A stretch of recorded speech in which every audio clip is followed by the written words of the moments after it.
Senate will come to order. Mr. Carpenter, please call the roll. Senators Aguilar, Baumgardner, Cook, Quorum,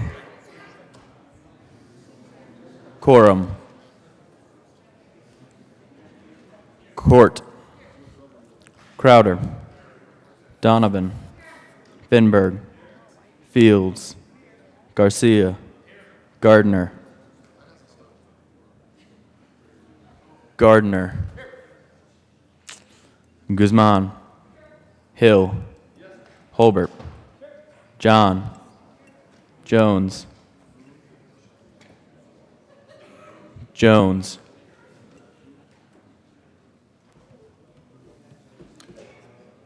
Absent. Kagan,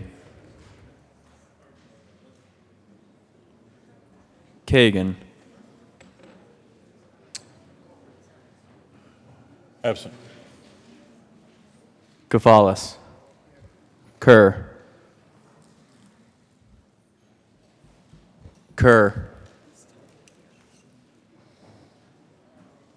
Absent.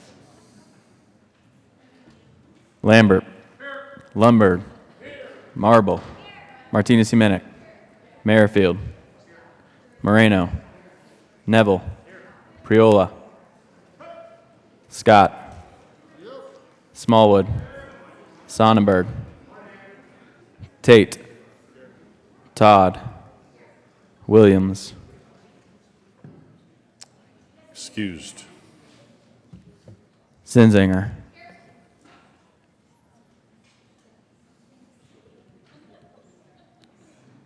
Jones. Kagan, Jones. Kerr. Mr. President. Here. Morning roll calls, 34 present, 0 absent, 1 excused. We have a quorum. Senator Gardner, please lead us in the pledge. Good morning, fellow Coloradans. Please join me in the Pledge of Allegiance. I pledge allegiance to the flag of the United States of America and to the republic for which it stands, one nation under God, indivisible, with liberty and justice for all. Approval of the journal, Senator Smallwood. Thank you, Mr. President. I move that the reading of the journal of Monday, April 17th be dispensed with and the journal be approved as corrected by the Secretary. You have heard the motion. Is there any objection? Seeing none, the motion is adopted. Committee reports. First report of First Conference Committee on House Bill 1035. This report adopts the re-engrossed bill. To the President of the Senate and the Speaker of the House of Representatives, your First Conference Committee appointment on House Bill 1035 concerning allowing certain crime victims to break their rental agreements under certain circumstances has met the report and reports that it has agreed upon the following: that the Senate received from its amendment made to the bill and that the re-engrossed bill be adopted without change. Respectfully submitted. House Committee, Representative Jackson, Chair, Representative Carver, Representative Weissman. Senate Committee, Senator Cook, Chair, Senator Fields, Senator Gardner. April 17th, 2017, Committee on Business, Labor, and Technology. After consideration of Mayor's Committee recommends the following: House Bill 1263 be amended as follows, and as so amended be referred to Committee of the Whole with a favorable recommendation. Will the recommendation be placed on the consent calendar? April 17th, 2017, Committee on Business, Labor, and Technology. After consideration on Mayor's Committee recommends the following: House Bill 1249 be amended as follows, as so amended be referred to Committee on Appropriations with a favorable recommendation. April 17, 2017, Committee on Business, Labor, and Technology. After consideration, Mayor's Committee recommends the following: Senate Bill 274 be referred to Committee of the Whole with a favorable recommendation. Recommendation be placed on the consent calendar. April 17, 2017, Committee on State Veterans and Military Affairs. After consideration, Mayor's the Committee recommends the following: House Bill 1113 be referred favorably to Committee on Legislative Council. April 17, 2017, Committee on State Veterans and Military Affairs. After consideration, Mayor's Committee recommends the following: House Bill 1211 be referred favorably to the Committee on Education. April 17, 2017, Committee on State Veterans and Military Affairs. After consideration, Mayor's Committee recommends the following: House Bill 1210 be postponed indefinitely. Senate Services. Correctly printed, Senate Bill 290, 291, and 292. Correctly engrossed, Senate Bill 270, 286, Senate Joint Memorial 6. Correctly re-engrossed, Senate Bill 9, 103, 229, 236, 238, 240, 288. correctly revised. House Bill 1172, 1205, 1213, 1222, 1238, 1239, 1240, 1241, 1243, 1244, 1245, and 1280. House Joint Resolution 1024, correctly re-revised. House Bill 1106, 1150, 1155, 1181, 1186, 1201, 1209, 1223, and 1272, correctly enrolled. Senate Bill 148, 220, and 231.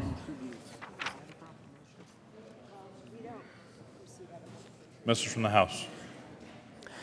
In response to the request of the Senate, the Speaker has appointed Representatives Young, Chairman, Rankin, and Hamner as House Conferees on the First Conference Committee on Senate Bill 258.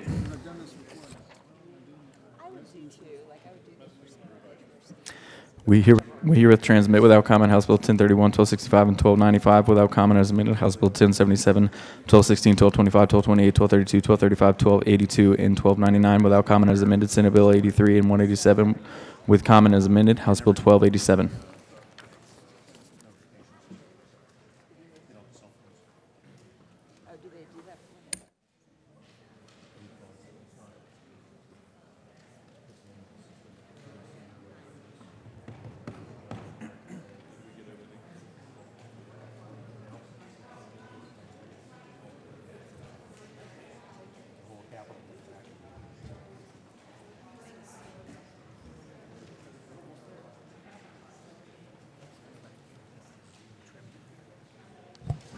Majority Leader Holbert.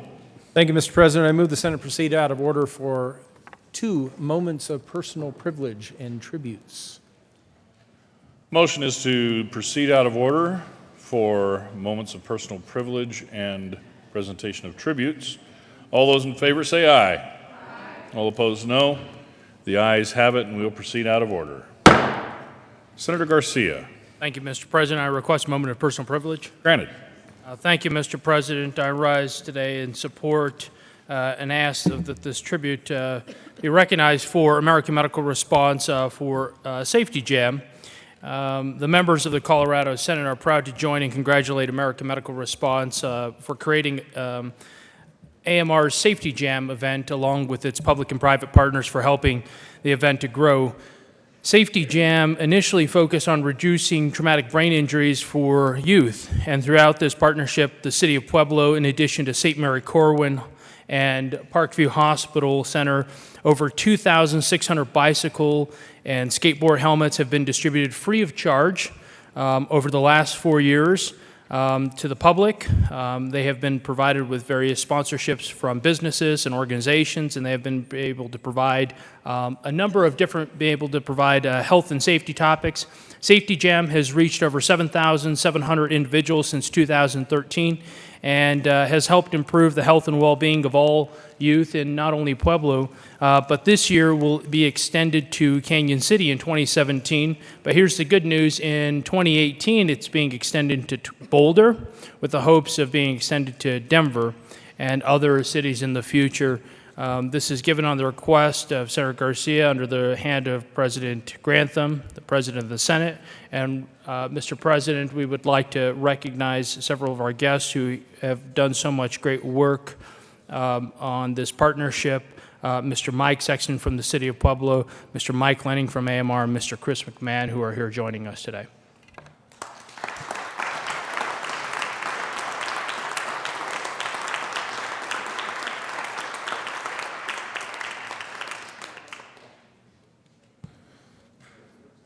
Senator Aguilar. Thank you, Mr. President. I still owe you $5 from yesterday, my dear President. So Thomas Jefferson High School is a DPS school located in the Southmore Park neighborhood on the southeast side of Denver, and the school teams are known as the Spartans. The school offers advanced placement classes in English, mathematics, science. Could I have a moment of personal privilege? I'll give you a 10 later. Granted, Senator Aguilar. Thank you, sir. The school offers advanced placement classes in English, mathematics, science, social studies, and Spanish, and it also hosts a gifted program in various areas of study, such as JROTC, X-Track courses, and the Computer Magnet program, known as the Center for Communication Technology. This program allows students to be introduced to STEM training and curriculum. Now, the Computer Magnet program sponsors a robotics team that are known as the Sparta Robotica to to compete in local, state, national, and international robotics competitions. For the past 6 years, Thomas Jefferson Robotics has competed in multiple robotics competitions, the largest of which is FIRST Robotics. This year's FIRST Robotics competition was called STEAMworks. This competition required students to build a robot in 6 weeks that would be capable of working autonomously, collecting and sorting wiffle balls, transporting gears, and climbing a rope. At the Colorado Regional, there were 48 teams from 9 different states, and the teams worked in varying 3 robot alliance teams to compete the challenge. The first place winning alliance was composed of Thomas Jefferson High School, as well as Up the Creek Robotics from the St. Vrain Valley, and Crush Robotics from Tucson, Arizona. We are joined today by members of Thomas Jefferson High School's robotics team and their coach, Matt Santambrosia. The Sparta Robotica team placed first in the Colorado Regional Competition and are now qualified to compete in the national championships.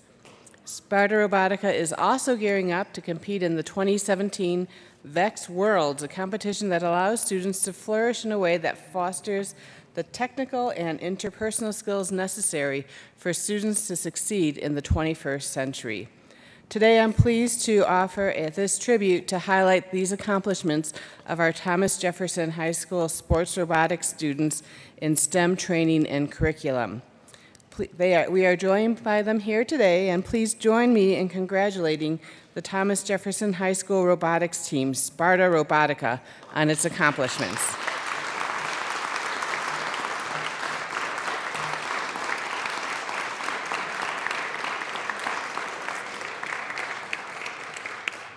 We wish you good luck in your future competitions.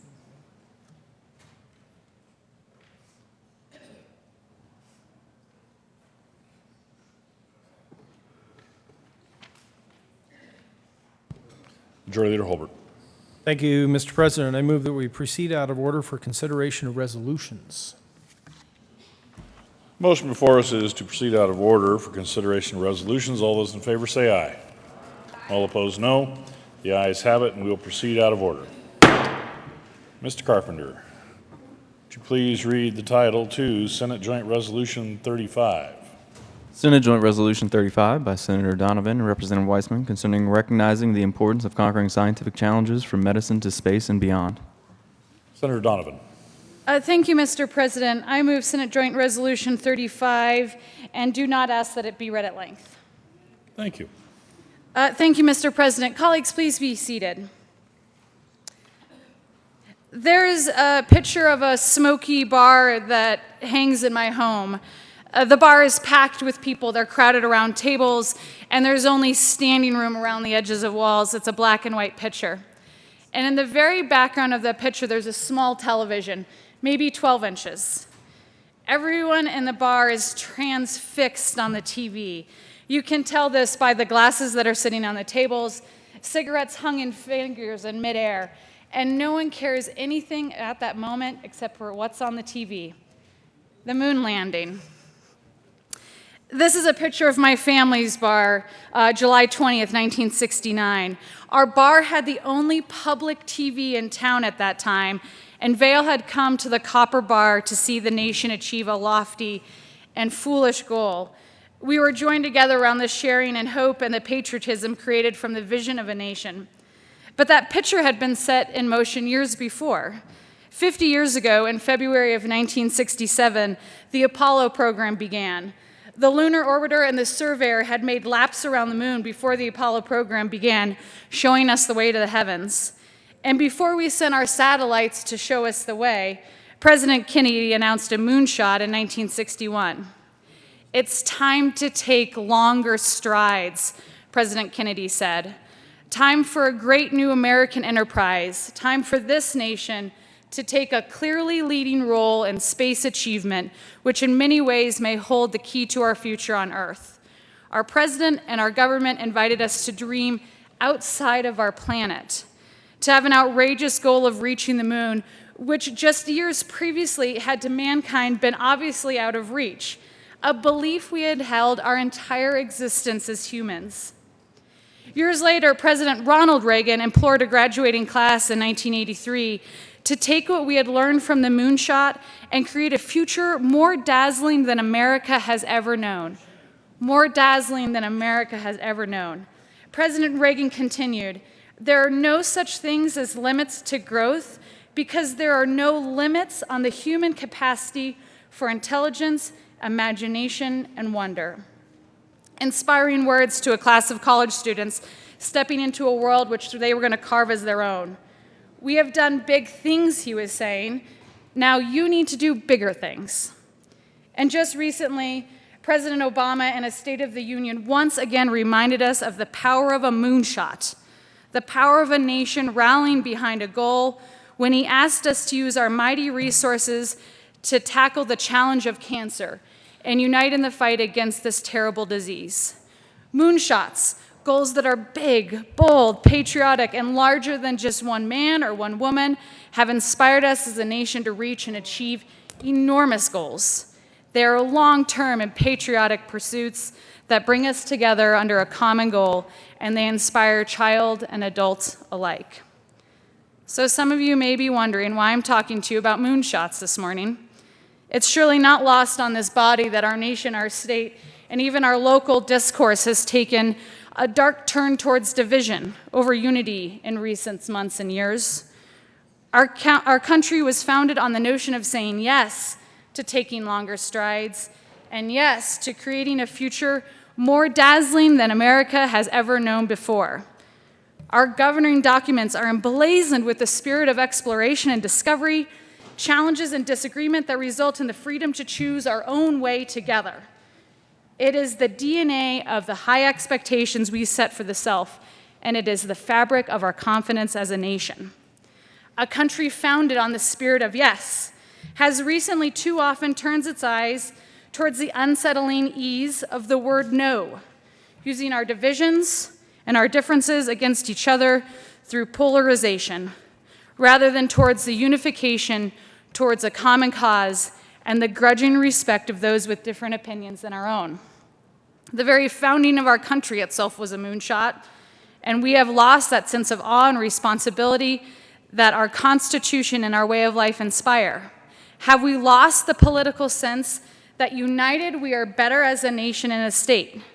That we can lead by example to tackle the largest problems of our day while making sure the government serves its people and also inspires its people. E pluribus unum, out of many one, our national motto. Not a homogeneous voice of agreement, but united as role models to lead through respectful disagreement. It's up to us to inspire the next generation to dream their moonshot. There is no one better suited than the people in this room to change the direction that the past years have taken us. We are better together. And if we can't inspire our kids, our state, and our country today, then we have already fallen behind in the future. Somewhere in a classroom in Colorado, there is a little girl, I'm sure, with a kernel of an idea that will change the world. It is our responsibility to nurture and foster the hungry pursuit of the impossible to achieve dreams that haven't yet been dreamt. We are lucky to live and represent the citizens of a state that never backed down from social, industrial, or political challenges. We are proud carriers of the spirit of the West, one that grants us easy confidence of a people who knows what's right from what's wrong and then acts accordingly. But we too are at risk of falling into the trappings of no.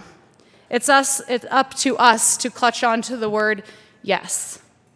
It's April 18th. Nothing too momentous about this date. And this resolution was just read today because that's how the calendar fell. There is nothing incredibly unique about today unless we as leaders make it so. It's up to us. There is no one better suited. Senator Quorum. Thank you, Mr. President. Thank you for bringing this resolution. Irony is a strange thing, but 2 weeks ago Saturday, I attended a 90th birthday party for a good friend of mine, Mr. Jim Kitchell. And Jim Ketchell was a vice president of Turner Broadcasting. And I held the Emmy that he got for that broadcast on the moon landing. He had 3 Emmys, and before that, he was producer director of the Huntley-Brinkley Report with NBC, retired and moved to Montrose in 1991. We became a very close friend, but he always organized everything. He was the most organized man I ever met. And I went to this birthday party Saturday. He had about 150 people there. We had a great time. We laughed. We had a few adult beverages, told stories. And he really put together a great party. And his 90th birthday. And on Sunday, he had a stroke and passed away. And it was like he directed his own wake. And it was just ironic that you should bring this forward. I just thought I would share that with you. Senator Kerr. Thank you, Mr. President. And the sponsor of this resolution said today is not special, but I was just sitting there thinking with the guests we have here from Thomas Jefferson and the STEM program and competitions that they're in, I think this resolution speaks to them. So I would say that today is special with their attendance today and doing this resolution. So I rise in support of this resolution. I want to mention a couple of the statistics around STEM jobs and STEM education in our nation and across Colorado. So currently in our nation, 1 in 18 jobs are STEM jobs. And in 2010, there were 7.6 million STEM workers in the nation, equating to about 1 in 18 workers. From 2000 to 2010, STEM job growth, which was 7.9% in the United States, was 3 times as fast as employment growth in non-STEM jobs, which was only at 2.6%. And STEM is second only to healthcare as the fastest growing occupational category in the economy.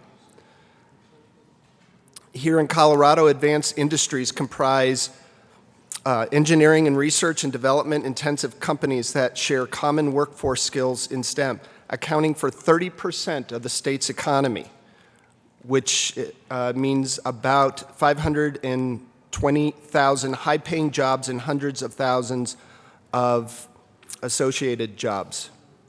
Colorado ranks high in the top 5 among states with adults with post-secondary degrees, but it ranks low in the bottom 20% among states with high school students who go on to earn college degrees. And I bet our guests here will help reverse that trend. One of the things that you should know going into STEM fields is that STEM jobs requiring the most education have a 14% wage premium compared to non-STEM jobs with similar education requirements. Some of the challenges we have: females make up 48% of Colorado's workforce, yet hold only 23% of the STEM occupations in the state.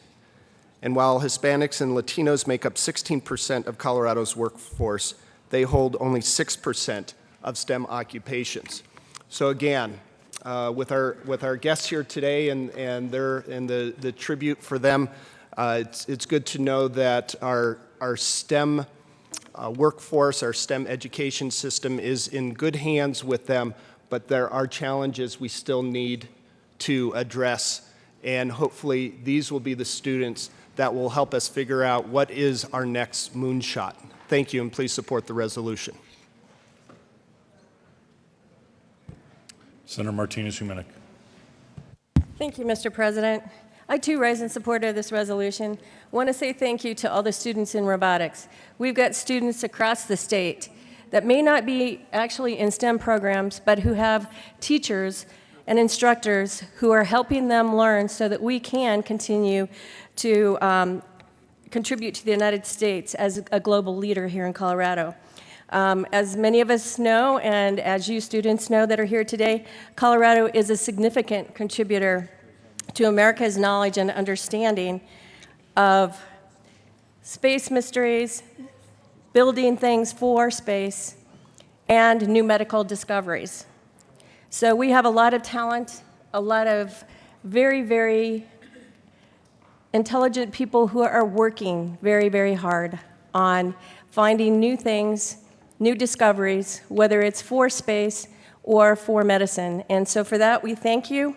And these are very noble and patriotic pursuits, which I hope that Colorado will continue to lead with. Senator Jones. Thank you, Mr. President. Well, members, I spent, when I lived in Vail, some time at the Copper Top Bar, and I never remember a drink named the Moonshot. Moonshot. I remember other shots, but not the Moonshot. Okay. Tough audience this morning. But I do have exciting news. It fits with this resolution too. Tomorrow morning, or late, not very early in the morning, a Louisville resident will be launched into outer space with a Russian cosmonaut to go to the International Space Station. This man, I won't call him a young man, he's not that anymore, but he went to Centaurus High, where they have programs, STEM programs, in engineering, physics, biology, and I'm missing chemistry. And you can watch this. About the time we convene tomorrow, about the time we take roll call, they will be opening the hatch into the International Space Station. And this is the culmination for Centaurus High's program. They have an AP program there. They're very proud of that. And a lot of these kids do very well learning this stuff. The other interesting thing I would mention is they ask one of the astronauts to stay on longer and not come back down. And Senator Donovan mentioned earlier, the person that's going to break the U.S. in-time space record is astronaut Peggy Whitson. So it's interesting, all these things going on. You can watch this on NASACam.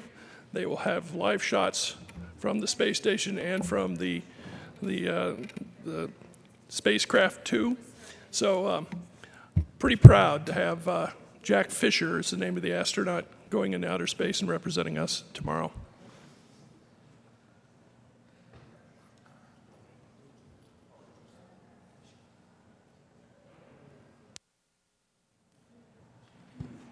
Senator Lambert. Thank you, Mr. President. Request Senatorial 5.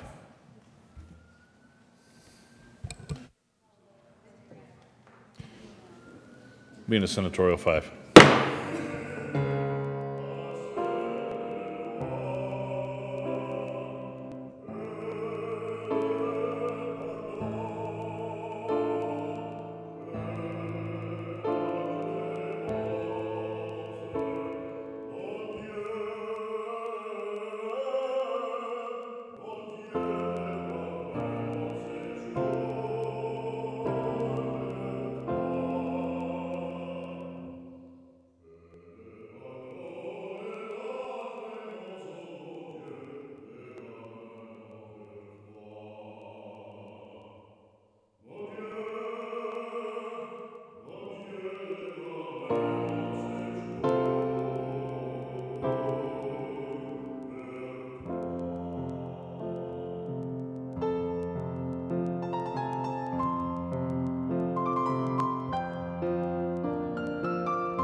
Senate will come back to order.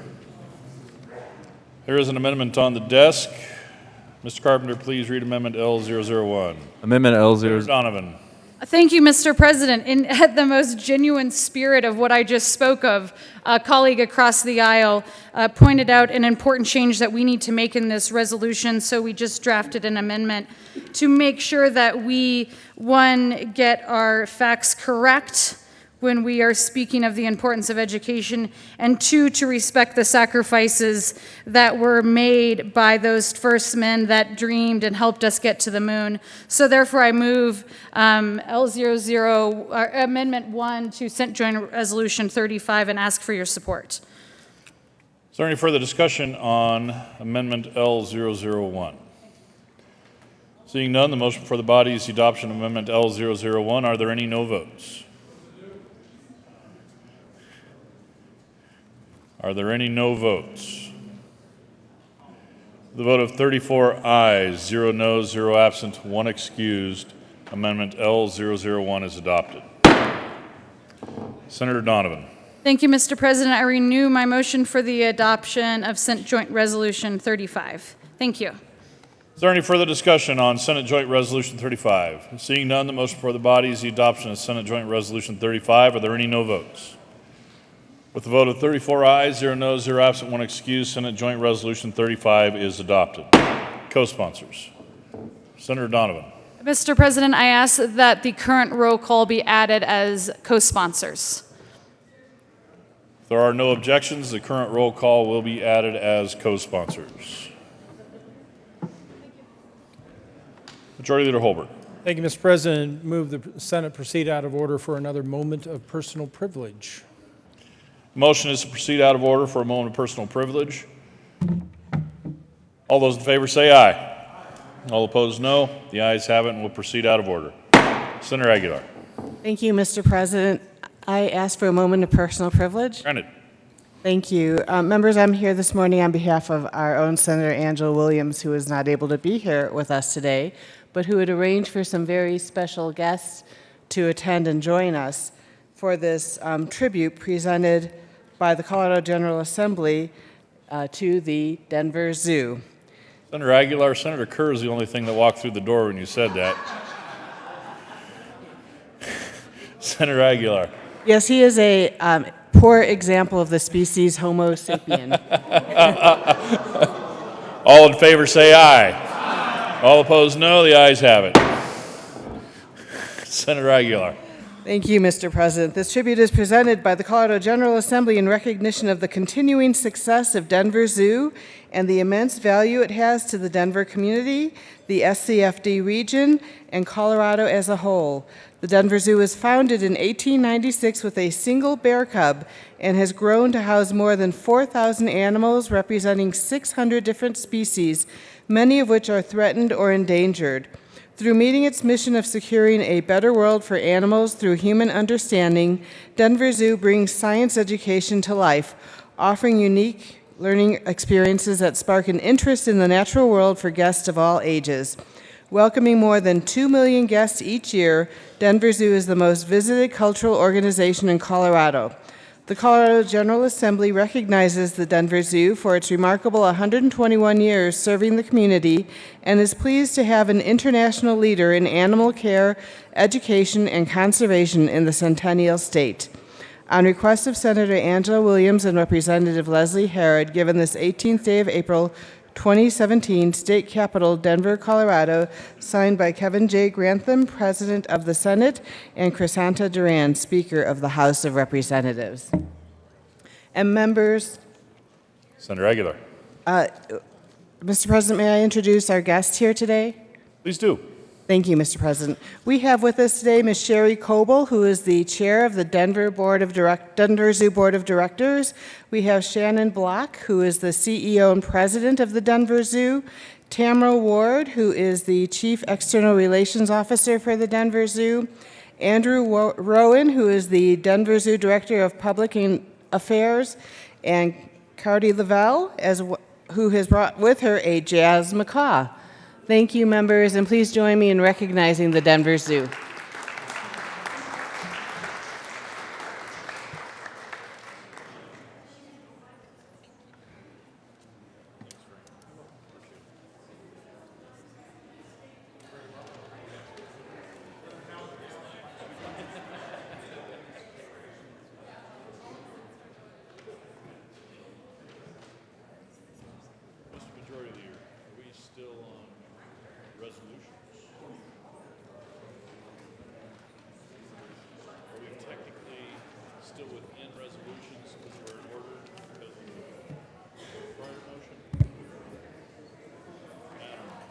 Mr. Majority Leader.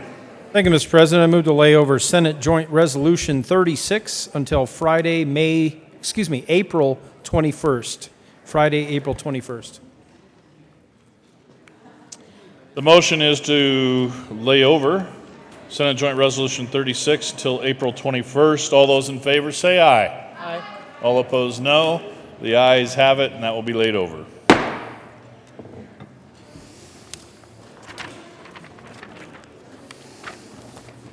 thirds. Colleagues, we are going to begin thirds, so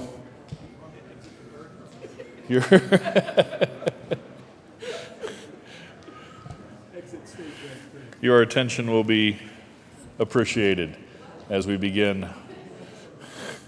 Third reading of bills, consent calendar. Mr. Carpenter, would you please read the titles to all the bills on the third reading of bills consent calendar? Senate Bill 286 by Senator Holbert and Representative Ransom concerning the administration of the requirements necessary to allow a person to operate a motor vehicle on the highways of the state. House Bill 1213 by Representative Van Winkle and Senator Holbert concerning the transfer of vehicle title upon the death of the vehicle's owner. House Bill 1205 by Representative Melton and Senator Martinez-Humanic concerning changing the definition of salvage vehicle. Senate Bill 270 by Senator Baumgartner and Representative Melton concerning examination by the Transportation Legislation Review Committee on replacing standard license plates issued to motor vehicles. House Bill 1172 by Representative Carver and Navarro and Senator Cook concerning criminal penalties for persons who commit human trafficking of a minor for sexual servitude.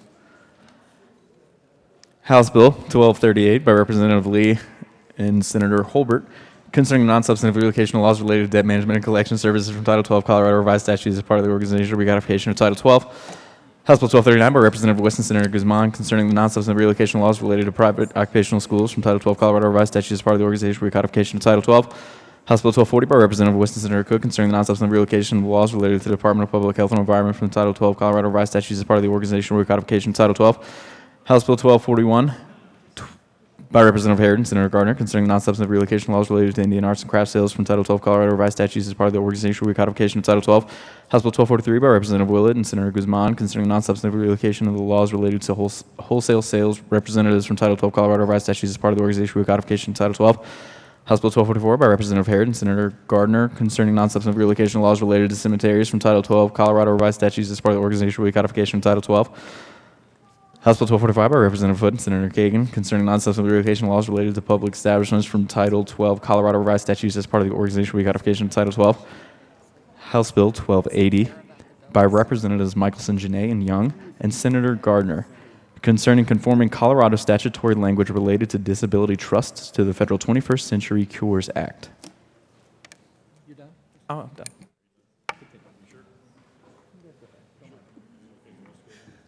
Okay. Mr. Majority Leader. Thank you, Mr. President. I move all the bills on the third reading of bills consent calendar consisting of Senate Bill 286, House Bill 1213, 1205, Senate Bill 270, House Bills 1172, 1238, 1239, 1240, 1241, 1243, 1244, 1245, and 1280.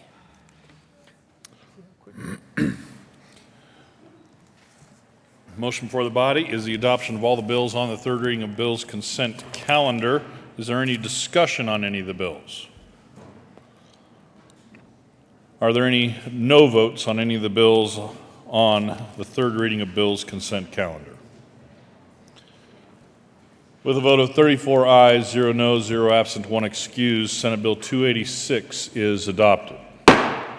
Co-sponsors: Senator Jones, Senator Zenzinger, Senator Kafalis, Senator Moreno, Senator I got you, Senator Jones, Senator Crowder, Senator Smallwood,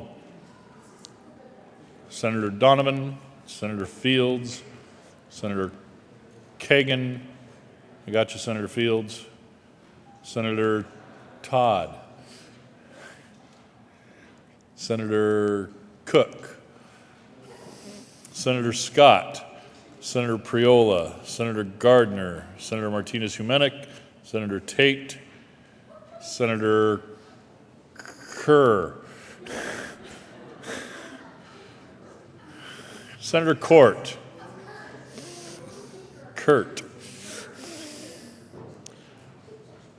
co-sponsors: Senator Baumgartner. Please add the president. With a vote of 34 ayes, 0 noes, 0 absent, 1 excused, House Bill 1213 is adopted. Co-sponsors: Senator Baumgartner, Senator Gardner, Senator Neville, Senator Scott, Senator Tate, Senator Priola, Senator Marble, Senator Martinez-Humenick, Senator Cook, Senator Todd, Senator Moreno, Senator John,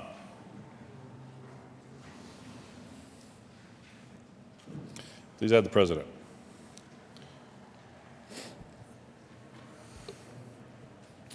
With a vote of 34 ayes, 0 noes, 0 absent, 1 excused, House Bill 1205 is adopted. Co-sponsors: Senator Tate, Senator Todd, please add the President. With a vote of 34 ayes, 0 noes, 0 absent, 1 excused, Senate Bill 270 is adopted. Co-sponsors: Senator Priola, Senator Scott, Senator Martinez-Humenick, Senator Crowder, Senator Tate, Senator Todd,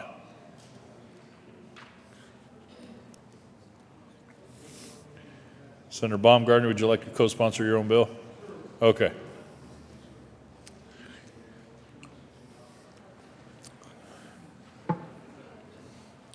With a vote of 34 ayes, 0 noes, 0 absent, 1 excused, House Bill 1172 is adopted. Co-sponsors: Senator Crowder, Senator John, Majority Leader Holbert, Senator Neville, Senator Scott, Senator Priola, Senator Gardner, Senator Smallwood, Senator Martinez-Humenick, Senator Tate, Senator Lambert, Senator Marble, Senator Merrifield, Senator Todd, Senator Court, Senator Garcia, Senator Kafalis, Senator Fields, Senator Zinzinger, Senator Jones, Senator Kerr, Senator Aguilar, Senator Fenberg,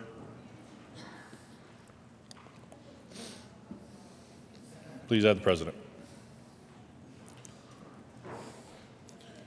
With a vote of 34 ayes, 0 noes, 0 absent, 1 excused, House Bill 1238 is adopted. Co-sponsors: Senator Scott,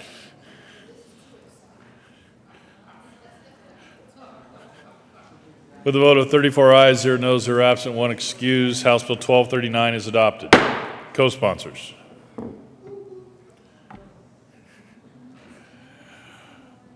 Senator Tate. With a vote of 34 ayes, 0 noes, 0 absent, 1 excused, House Bill 1240 is adopted. Co-sponsors: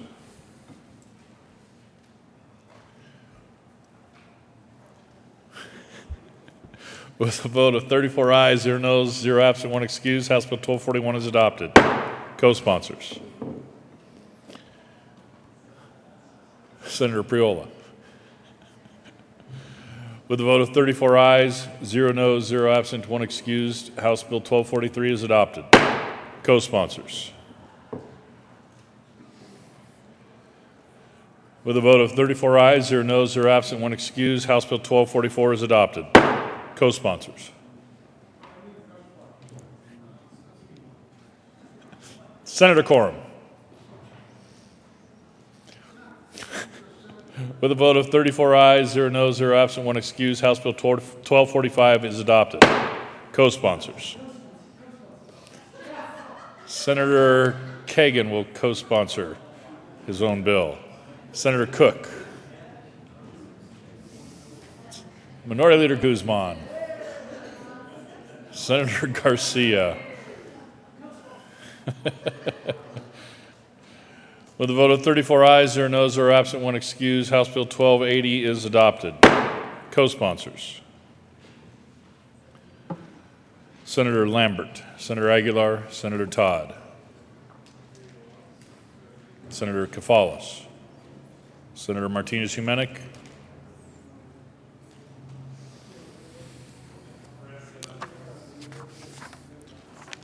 third reading of bills, final passage. Mr. Carpenter, would you please read the title to Senate Bill 138? Senate Bill 138 by Senator Tate and Representative Foote concerning the role of election watchers in connection with the conduct of elections. Senator Tate. Thank you, Mr. President. I move Senate Bill 138 on third reading and final passage and ask for an aye vote. Senator Lundberg. Thank you, Mr. President. I ask for permission to run a third reading amendment to Senate Bill 138. Question before the body is permission to offer a third reading amendment. All those in favor say aye. Aye. All opposed, no.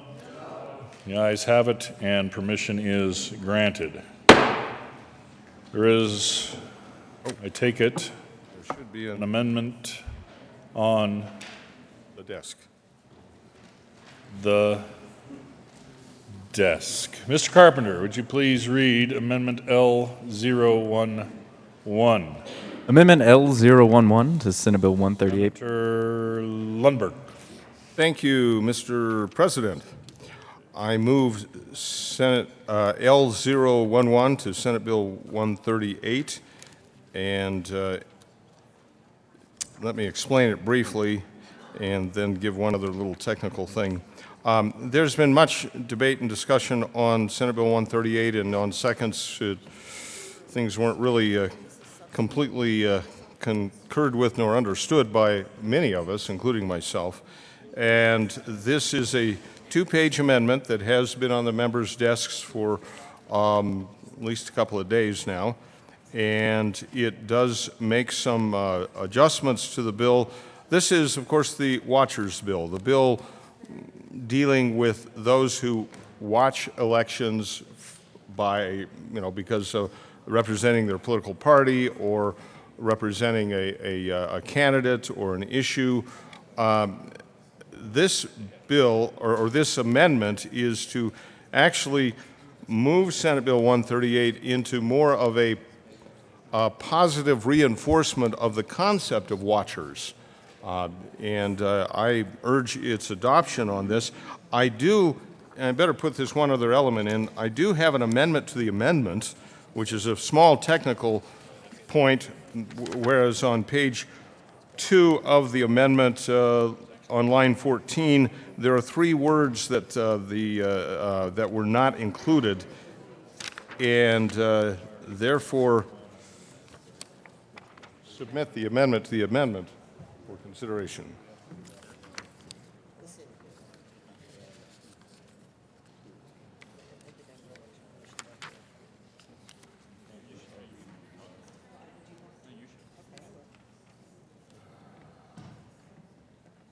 Senator Lundberg, we are on Amendment L011, and that would have to be adopted, and then we can proceed to L013. Thank you. I appreciate your guidance and direction on that.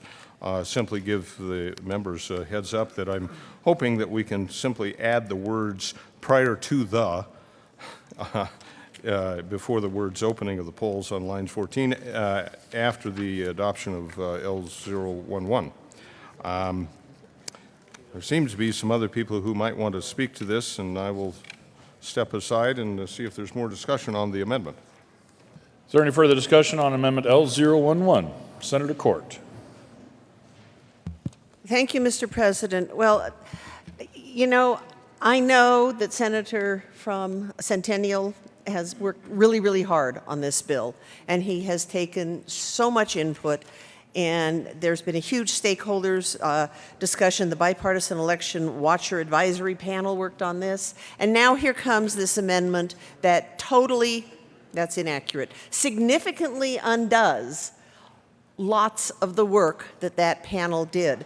And it creates legal ambiguity and confusion. It blurs the lines for watchers, election judges, election officials, and canvass board.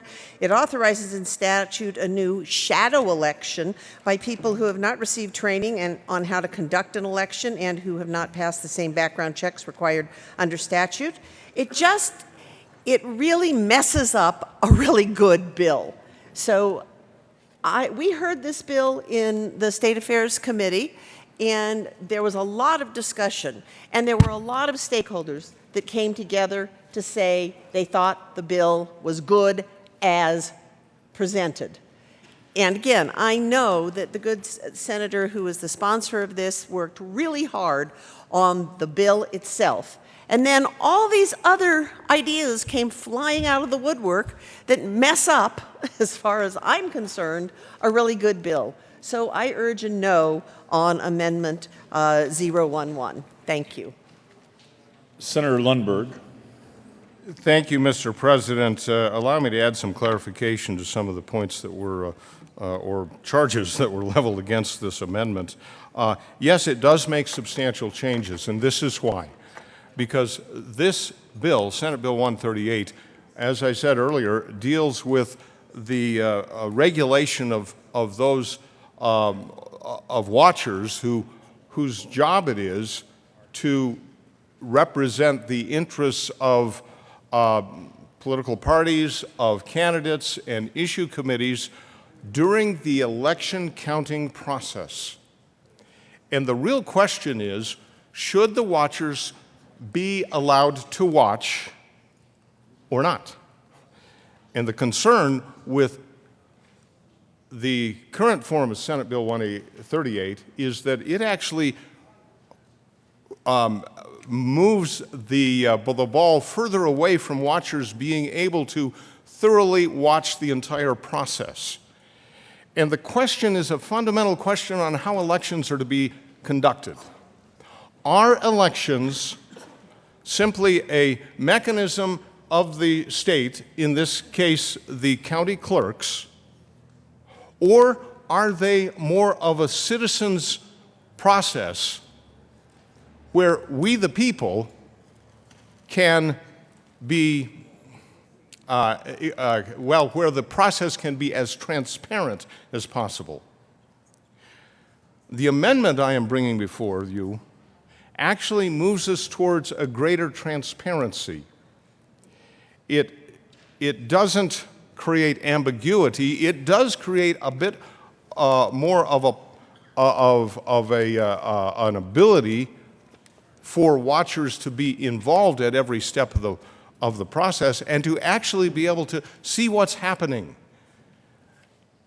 I don't know if you've ever been a watcher or have watched the process of watchers and had much discussion with those who have really spent their time doing this, but this is a necessary component for an election to have credibility. It must be accurate, but it also must be seen as being accurate, and that's the credibility that needs to be there. And if somebody is assigned as a watcher by their party or a candidate or a special interest group, and they go in and they're told, you sit over on that side of the room and you can watch them from 30 feet away, or you can't go into that room because we're doing something special in there, and the public, meaning the watcher, is not allowed.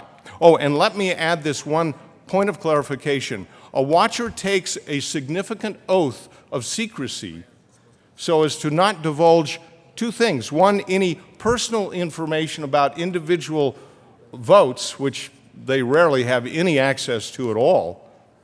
But number two, they are bound to not disclose any results from the election until the election is completed. So they are under oath to not compromise the election in any way, but they are there to verify the accuracy of the election process. It is absolutely essential that watchers be seen as that balance to the county clerk's activities in conducting the election. And let me be clear here, too. The county clerk has the responsibility for conducting the election, for engaging in the voting process. The watchers are not to be some of the administrators. There is no shadow election that occurs. And that was one of the charges given against this amendment. This doesn't set this up. This simply allows everyone to see the process in a controlled, regulated fashion so that ultimately we, the people, from both sides of the aisle, from every political perspective, can be assured that each election is conducted in as fair and as accurate a process as is possible. That's what this amendment is designed to do, is to take 138 and move it from a bill that really further restricts the watching process to a bill that completely, that's too ultimate a term, a bill that will more enable the watchers to be meaningfully watching the process and therefore assuring us all of fair and accurate elections. I urge the adoption of a Senate bill of amendment L001, and then I would urge the adoption of Senate Bill 138 if we can get down this road. Senator Fields. Thank you, Mr. President. And I want to thank the good senator from Centennial and the other senator from Berthoud for presenting this amendment on this bill, L001, for Senate Bill 17138. This is a good amendment, and I want to thank the sponsors for being open and receptive to the feedback process, because that's how you get good public policy. A lot of times when we put something in writing, we all get an opportunity to look at it. We all get an opportunity to shape what we think that should look like. And when I look at the amendment, L011, I like what it does. And it addresses all of the concerns that I have about Senate Bill 138. So I'm urging an aye vote on this amendment. Thank you. Senator Finberg. Thank you, Mr. President. So my main issue with this amendment is I'm not totally sure I know what it does, what it changes from the bill versus what it changes from what current law is. If you've received many of the much of the outreach that I have over the last week or so, I'm guessing many of us are a little bit confused. But that's my main issue is I'm trying to sort of track all of the different changes that are happening and what the role currently is versus what the bill would allow the role to be versus what this amendment would allow the role to be. And I think there's a lot of disagreement on even some definitions of some of the words, and I think that's a little bit confusing. So I wanted to flag that.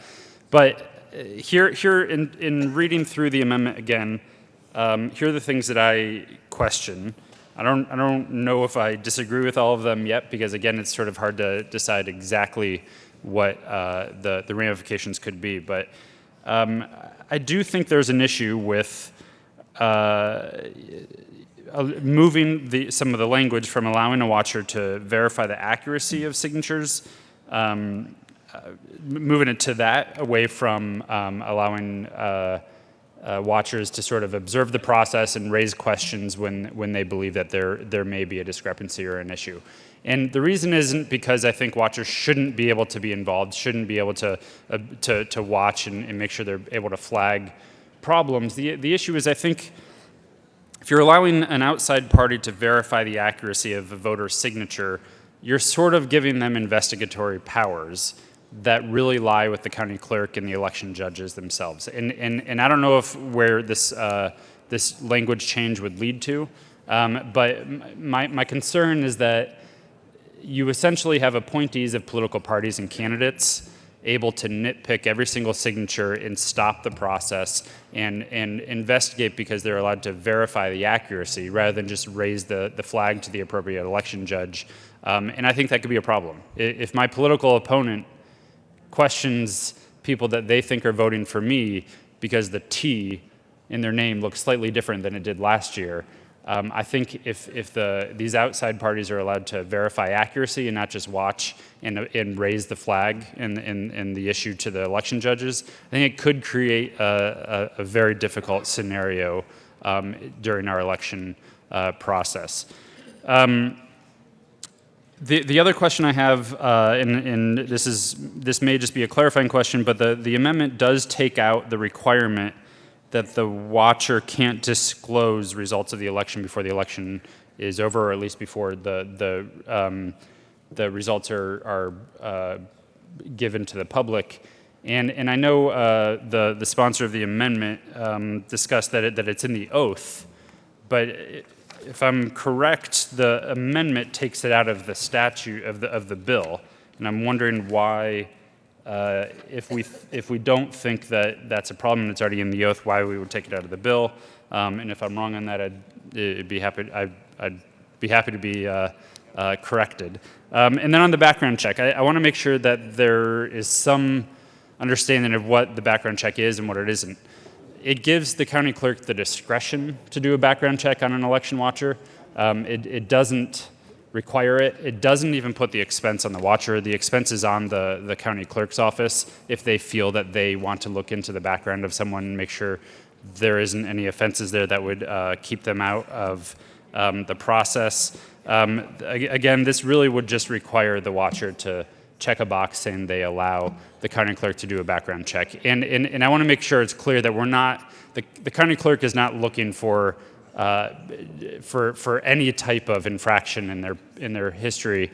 But I'm guessing that reference is in there because the current affidavit, I'm pretty sure that a watcher has to sign, says that they haven't been convicted of any election offenses.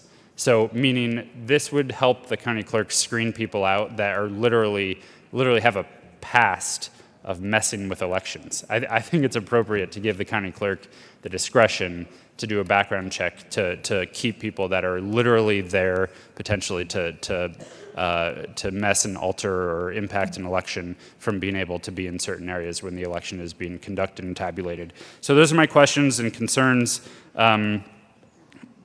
My overall sense is that this may be a significant change to the watcher process and authorities. And if that's so, if that's the case, then I think it probably deserves a much longer conversation, perhaps a discussion between now and next session, and really having more of a broader stakeholder process about what the role of a watcher is in Colorado, where there are deficiencies, where we want to expand and limit, if anywhere. And so to me, it just seems like if this is a significant change for the role of a watcher, it deserves more of a conversation than probably a third reading amendment. Senator Fields. Thank you, Mr. President. And from the good senator from Boulder, saying that he believes that county clerks should have the discretion to conduct a background check. Well, background checks are systematically used over and over and over again to discriminate against people. By requiring a citizen who wants to volunteer just to observe the election process that they have to have a background check is discriminatory. In my research, there is no other state in the nation that's requiring a background check for a citizen to be an election watcher. I did some calling and working on this as well over the weekend, and I can't find one single problem as it relates to an election watcher being identified as someone that's not trustworthy, someone that's not ethical. And if you're going to require a background check, how far back do you go? 30 years? 7 years, 10 years, 3 years? What criteria are we given? You could have, I know some folks who have things on their background check, and they found out that it was an arrest, but they weren't convicted. And they were denied employment. They were denied jobs. And now we want to arbitrarily require a citizen who wants to participate in making sure that there's transparency in our election process. We are going to require that they have a background check. And you know who that impacts mostly? People of color. I passed a bill, it was called the CLEAR Act. And in the CLEAR Act, it showed that there are police practices that indicates that more black and brown people are pulled over. And so the report talks about there is disparities. We don't know why, but we know that there's disparities. So now, just the average old Joe citizen who wants to participate in an election process, they have to go through a background check. Why? There's no history, there's no problem, and now we're going to require a background check on a citizen just to want to be an election watcher. What this amendment does, it takes that piece out. There's no problem with election watchers at this point being unethical.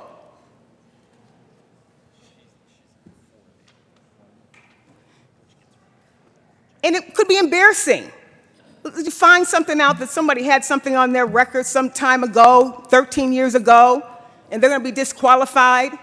And if you read the bill, it says that they're going to be, these names have to be submitted on a Wednesday before the election. So you have these folks all lined up, ready to serve. And I don't know the mindsets of some of these folks. What are they, what if it was something that's not relevant? I think if we're going to have background checks, let's tailor it to if there's a record of election fraud or identity theft. But don't give them a blanket check and just say whatever is on, whatever pops up, you're denied, you're rejected. That is going to have a serious impact on communities of color and areas of concentrated areas of poverty, because oftentimes they are caught up in the system, in our criminal justice system. Even with your felon, if you've paid your debt to society, and it's 10 years ago, 15 years ago, now you're going to say you can't be an election watcher after you paid your debt to society? Vote yes on this amendment, L011. Senator Lundberg. Thank you, Mr. President. I'll try to be brief here, but I wanted to answer some of the concerns that were expressed by the good senator from somewhere up in Boulder County. And the first one is concerning signature verification watching. First off, there was some implication of, well, they will reject the signatures from those who voted for candidate A as opposed to candidate B. Signature verification is not connected to the ballot's actual votes. That's something to bear in mind. You're comparing signatures, and the concern is that sometimes a county clerk will actually kind of crank it up really fast. I've had clerks tell me that, yeah, they can dial in their electronic comparisons so as to get a 30% rejection or a 3% rejection.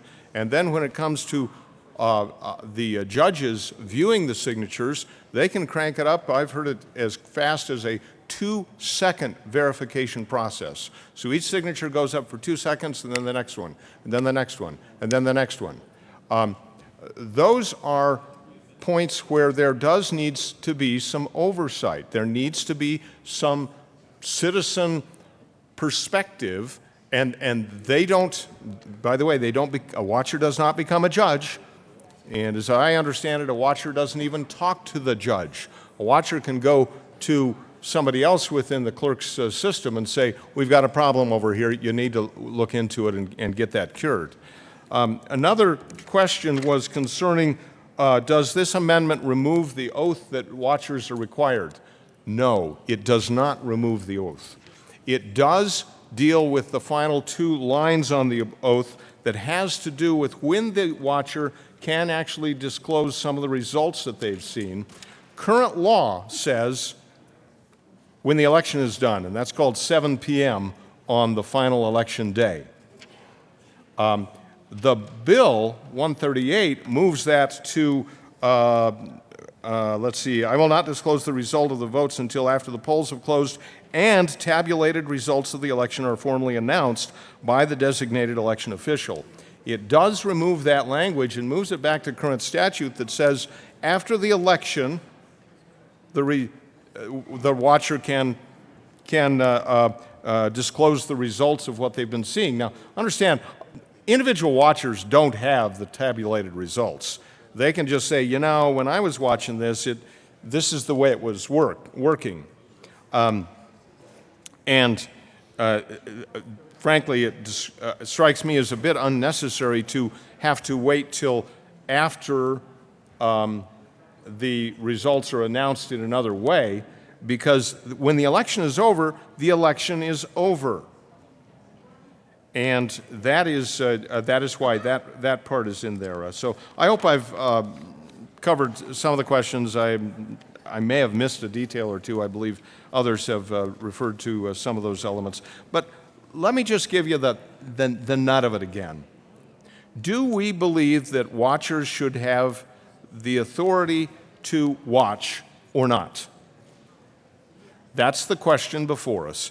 Senate Bill 138 in its current form really puts some further restrictions in place rather than honoring this essential component to our election process, which is clerks run the election, Secretary of, under the oversight of the Secretary of State, and then the watchers are the ways for everybody who is also involved in the process to simply observe in a meaningful fashion what's happening.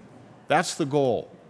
And that's what this amendment is designed to further enhance rather than further restrict. I ask for the adoption of L011. Senator Neville.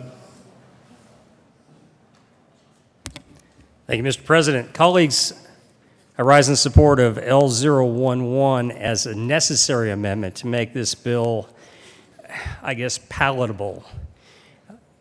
We take a look, and if you notice in our room here, we have cameras. We're on camera. We have recordings and sometimes cameras in our committee rooms. It's about one simple thing: transparency.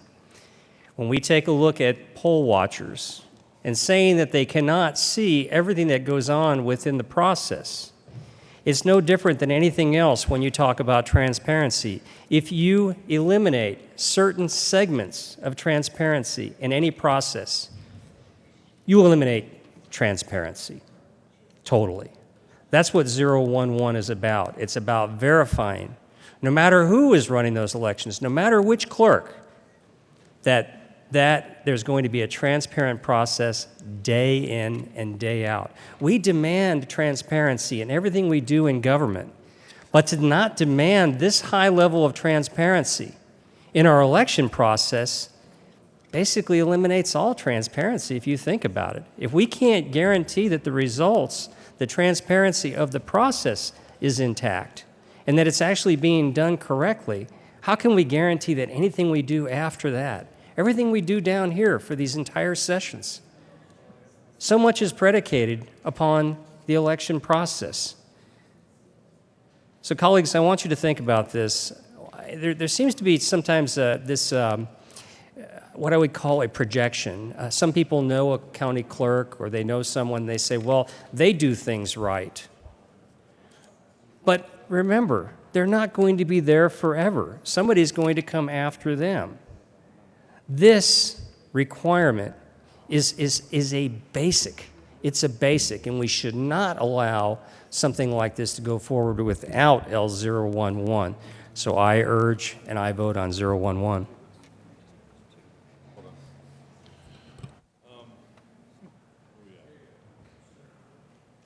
Senator Fenberg. Thank you, Mr. President.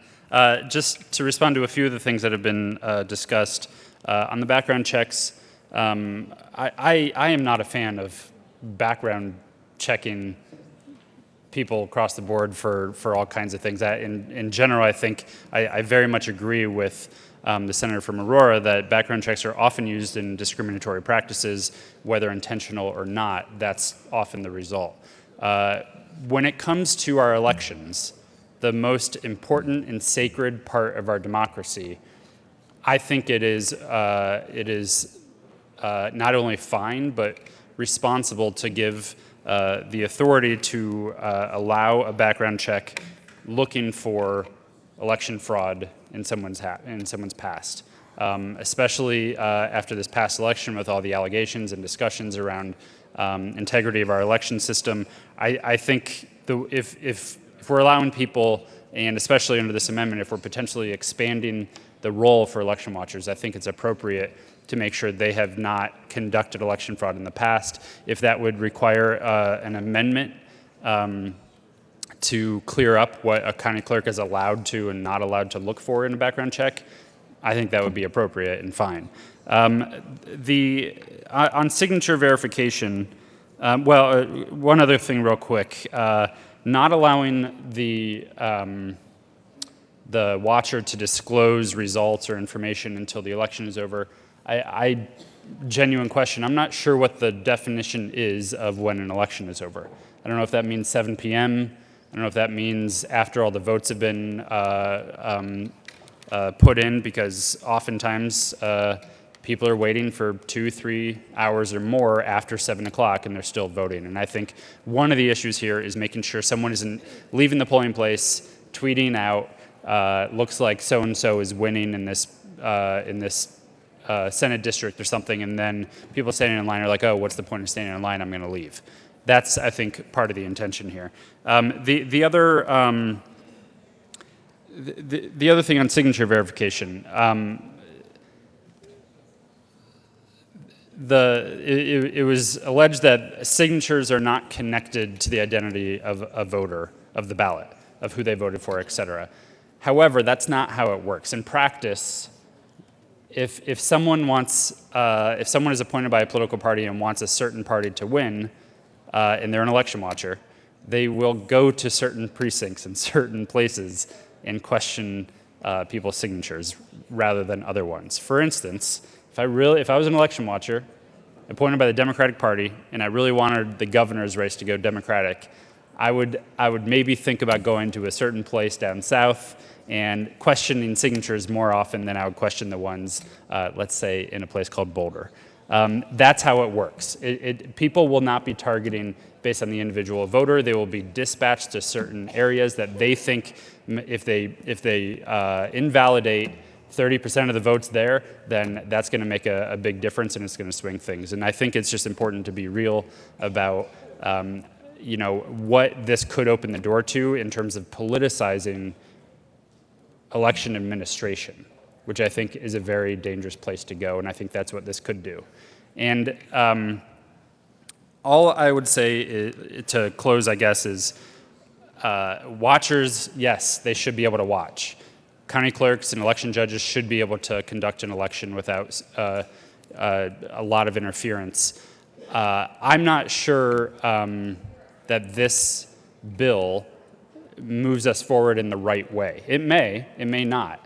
I think there are too many questions being asked right now, and I would just argue that if this amendment doesn't get us to where we need to be, and we're not all in agreement on this is the right path forward, and therefore we don't know if we can support the bill no matter which side of the issue you're on, then don't support the bill and let's start over. Senator Lundberg. Thank you, Mr. President. Just very briefly, the amendment says that watchers are not to disclose anything until after the polls have closed. Now, generally, we think of that as being 7 p.m., but it is quite true that if you have a long line, the polls don't close until that line is done. And, some court says leave it open longer, then the polls haven't closed yet. So I think it's very clear and very appropriate. Senator Kafalis. Thank you, Mr. President. Good morning, colleagues. I certainly am in support of greater transparency, and I do have a question regarding L011 for the sponsor of the amendment, and that is in the definition of witness and verify on the first page of the amendment, primarily lines 4. It says to be able to confirm or attest to the accuracy of records involved, etc. I'm wondering if the bill sponsor could clarify his understanding of what that means, how that attestation or that confirmation would occur. Thank you. Senator Lundberg. Thank you, Mr. President. Again, very, very quickly. it says, in sufficient detail to be able to confirm or attest to the accuracy of the records involved. That means that if the watcher is to watch meaningfully, the watcher needs to have enough information before them to actually understand what's happening. Now, there are other areas where it's very clearly stated in statute that the watcher is not to interfere with the process. And, you know, if you've ever been involved in this, you'll see watchers are very, very quiet and really unobtrusive, but they need to be close enough to be able to see, okay, this is happening correctly. You know, frankly, up in my county, which is Larimer County, which we can relate to, there have been occasions when watchers have been told, literally, you have to sit 20 feet away from the process. That's ridiculous. That should not be allowed, and that's why this language is in here, so that a watcher can say, I need to be close enough so I can actually meaningfully understand what's occurring here. That's the only way that there can be actual verification on the part of this third party that everything is working properly. Senator Kafalis. Thank you, Mr. President, and thank you for that response.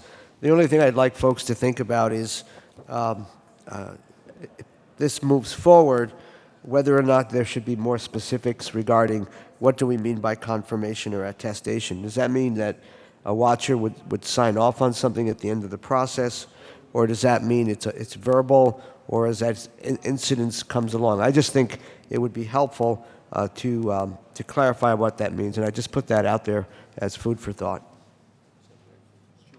Senator Tate. Thank you, Mr. President. What an interesting amendment. And I don't really think there's really a wrong vote on the amendment. It's kind of a judgment call. And my colleague from Larimer County, in talking about lines 2 through 8 of the amendment, kind of gets to the kernel of it. Are we enabling a process by which the administering and conduct of the election or the performance of our election officials and election judges will be hindered to some degree, or will the process overall be enhanced? And that's really going to be a judgment each one of us is going to have to make today. I was reminded in thinking in terms of this debate, an organizational meeting I went to several weeks ago, a couple hundred people, and the meeting started off with some questions about rules and process and transparency.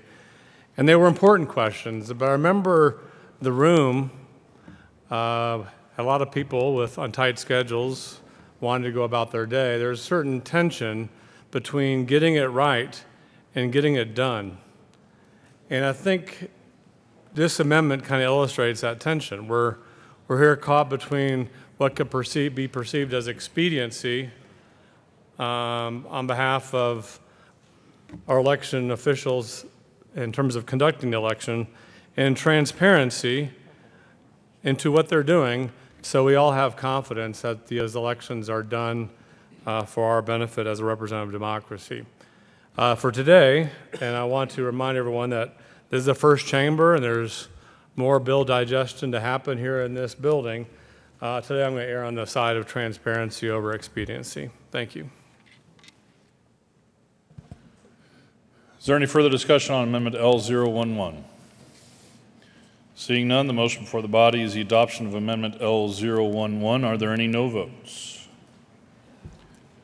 Senator John, Senator Merrifield, Senator Todd, Senator Aguilar, Senator Moreno, Senator Kagan, Senator Court, Senator Kerr, Senator Guzman, Senator Garcia, Senator Fenberg, Senator Zenzinger, Senator Jones, Senator Scott, Senator Coram,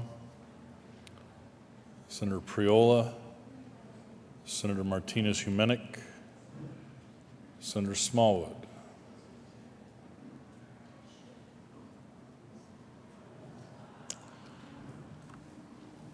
The vote of 16 ayes, 18 noes, 0 absent, 1 excused. Amendment L011 fails. Majority Leader Holbert. Thank you, Mr. President. I move that we lay over Senate Bill 138 until Wednesday, April 19th. Motion is to lay over Senate Bill 138 till April 19th. All those in favor say aye. Aye. All opposed, no. The ayes have it, and that will be laid over. Mr. Majority Leader Holbert. Thank you, Mr. President. At the request of the sponsor, I move to lay over House Bill 1160 until Wednesday, April 19th. Motion is to lay over House Bill 1160 till April 19th. All those in favor say aye. Aye. All opposed, no. The ayes have it, and that will be laid over. Mr. Carpenter, please read the title of House Bill 1158. House Bill 1158 by Representative McKean and Senator Smallwood Martinez Humina concerning the regulation of charitable solicitations by the Secretary of State and in connection therewith, modifying and clarifying filing requirements and enforcement of the Colorado Charitable Solicitations Act. Senator Martinez Humina. Thank you, Mr. President. Colleagues, we move House Bill 1158 and ask for favorable approval. Is there any further discussion on House Bill 1158? Senator Lundberg. Thank you for your patience, Mr. President, in allowing me to speak one more time to the board, to the Senate. I'm voting no against 1158. This is a dysfunctional bill, working with a dysfunctional law, and unfortunately, it also yields more trouble for particularly the smaller nonprofits, and I'm very disappointed in that. Probably the biggest dysfunction I see in here is it doesn't conform with federal law when it comes to the reporting requirements for nonprofits, because federal law was changed about, 10 years ago to put a minimum standard of $50,000 of activity for charitable organizations. And we are, and that's for filing a 990. And if you go deeply into this bill, you'll discover that filing a 990 is one of the potential financial reporting requirements for the Secretary of State, but Colorado law is stuck with the old amount of $25,000, which was the floor that the IRS had in place, 10, 12 years ago. I'm quite disappointed that the Secretary of State's office is encouraging this kind of legislation, and I'm voting no. Is there any further discussion on House Bill 1158? Seeing none, the motion before the body is the adoption of House Bill 1158. Are there any no votes? Senator Lambert, Senator Lundberg, Senator Sonnenberg, Senator Baumgardner, Senator Neville, Senator Marble. The vote of 28 ayes, 6 noes, 0 absent, 1 excused. House Bill 1158 is adopted. Co-sponsors. Mr. Carpenter, Senator Priola, co-sponsor. Mr. Carpenter, please read the title of House Bill 1222. House Bill 1222 by Representative Landgraf and Senator Gardner concerning voluntary contribution designation benefiting the Family Caregiver Support Fund that appears in the state and individual tax return forms. Senator Gardner. Thank you, Mr. President. I move House Bill 1222 on third reading and final passage. Is there any further discussion on House Bill 1222? Seeing none, the motion before the body is the adoption of House Bill 1222. Are there any no votes? Senator Marble, Senator Neville, Senator Baumgardner, Senator Lambert, Senator Sonnenberg, Senator Crowder,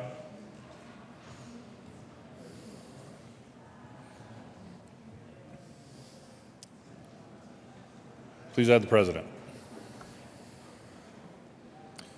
The vote of 27 ayes, 7 noes, 0 absent, 1 excused. House Bill 1222 is adopted.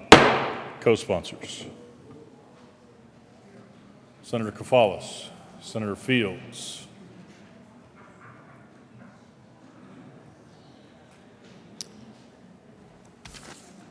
Senator Aguilar, Senator Todd, Senator Merrifield, Senator Jones,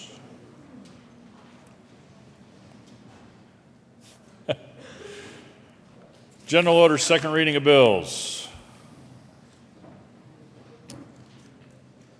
Senator Smallwood. Thank you, Mr. President. I move the Senate resolve itself into the Committee of the Whole for consideration of general order, second reading of bills.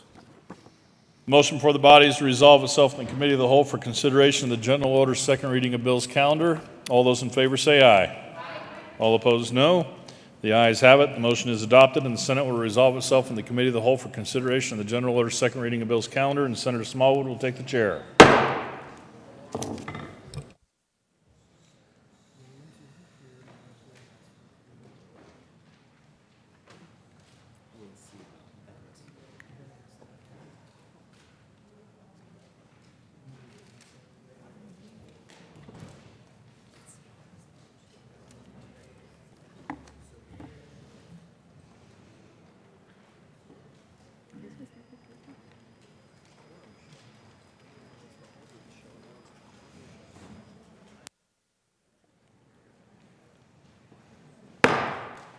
The committee will come to order and the court rule is relaxed. Will the clerk please read the title to Senate Bill 107? Majority Leader Holbert. Thank you, Mr. Chairman. I move that we lay over Senate Bill 107 until Wednesday, April 19th. Motion is to lay over Senate Bill 107. All those in favor say aye. All those opposed, no. Ayes have it. Senate Bill 107 will be laid over. Mr. Carpenter, please read the title to Senate Bill 278. Senate Bill 278 by Senator Corwin, Representative Janal, concerning a prohibition against engaging in a nuisance exhibition of motor vehicle exhaust. Senator Quorum. Thank you, Mr. Chairman. I move Senate Bill 278 and ask for an aye vote. Is there any further discussion? Seeing none, the motion before the body is the adoption of Senate Bill 278. All those in favor say aye. Aye. All those opposed, no. The ayes have it, and the bill is adopted. Mr. Carpenter, please read the title to House Bill 1003. House Bill 1003 by Representative McLaughlin and Senator Quorum, concerning a strategic action plan to address teacher shortages in Colorado. Senator Quorum. Thank you, Mr. Chairman. I move House Bill 1003 and the Education Committee report. To the committee report, Senator Quorum. Thank you, Mr. Chairman. We added that to conduct Colorado-specific research concerning the effective on student outcomes of requiring a teacher to be licensed and provide the research providing findings to the plan with strategies to take research findings into account, and also that the plan ensure that the plan include strategies that do not require additional resources. Is there any further discussion? Seeing none, the motion before the body is the adoption of the Education Committee report. All those in favor say aye. Aye. All those opposed, no. No. The ayes have it, and the report is adopted. Senator Quorum. Thank you. I would also like to move L003. There is an amendment on the desk. Will the clerk please read Amendment L003? Amendment L. Senator Quorum. Thank you, Mr. Chair. This simply adds that early childhood education and be included in this group. Is there any discussion? Seeing none, the motion before the body is the adoption of Amendment L003. All those in favor say aye. Aye. All those opposed, no. The ayes have it, and the amendment is adopted. To the bill, Senator Quorum. Thank you, members. I ask for an aye vote on House Bill 1003 as amended. Is there any further discussion? Seeing none, the motion before the body is the adoption of House Bill 1003. All those in favor say aye. Aye. All those opposed, no. The ayes have it, and the bill passes. Mr. Carpenter, please read the title to House Bill 1200. House Bill 1200 by Representative Whiston Gray and Senators Tate and Cafalas, concerning modification of the laws regulating public benefit corporations and in connection therewith making an appropriation. Senator Cafalas. Thank you, Mr. Chair. Good morning once again, colleagues. I move House Bill 1200 on second reading. Is there any further discussion? Seeing none, the motion before the body is the adoption of House Bill 1200. All those in favor say aye. Aye. All those opposed, no. The ayes have it, and the bill passes. Mr. Mr. Carpenter, please read the title of House Bill 1072. House Bill 1072 by Representatives Landgraf and Lawrence and Senator Cook concerning human trafficking for sexual servitude. Senator Cook. Mr. Chair, I move House Bill 1072 and the Judiciary Report. To the committee report, Senator Cook. Thank you, Mr. Chair. The committee report added an affirmative defense. If a victim is forced into human trafficking, they can bring up an affirmative defense. Is there any discussion on the committee report? Seeing none, the motion before the body is the adoption of the Judiciary Committee report. All those in favor say aye. All those opposed, no. The ayes have it, and the report is adopted. Senator Cook.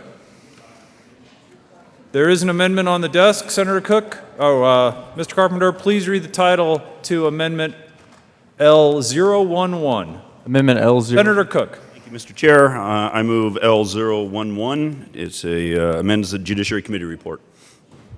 Is there any discussion?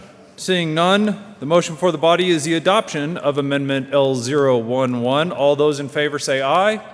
All those opposed, no. The ayes have it, and the amendment is adopted.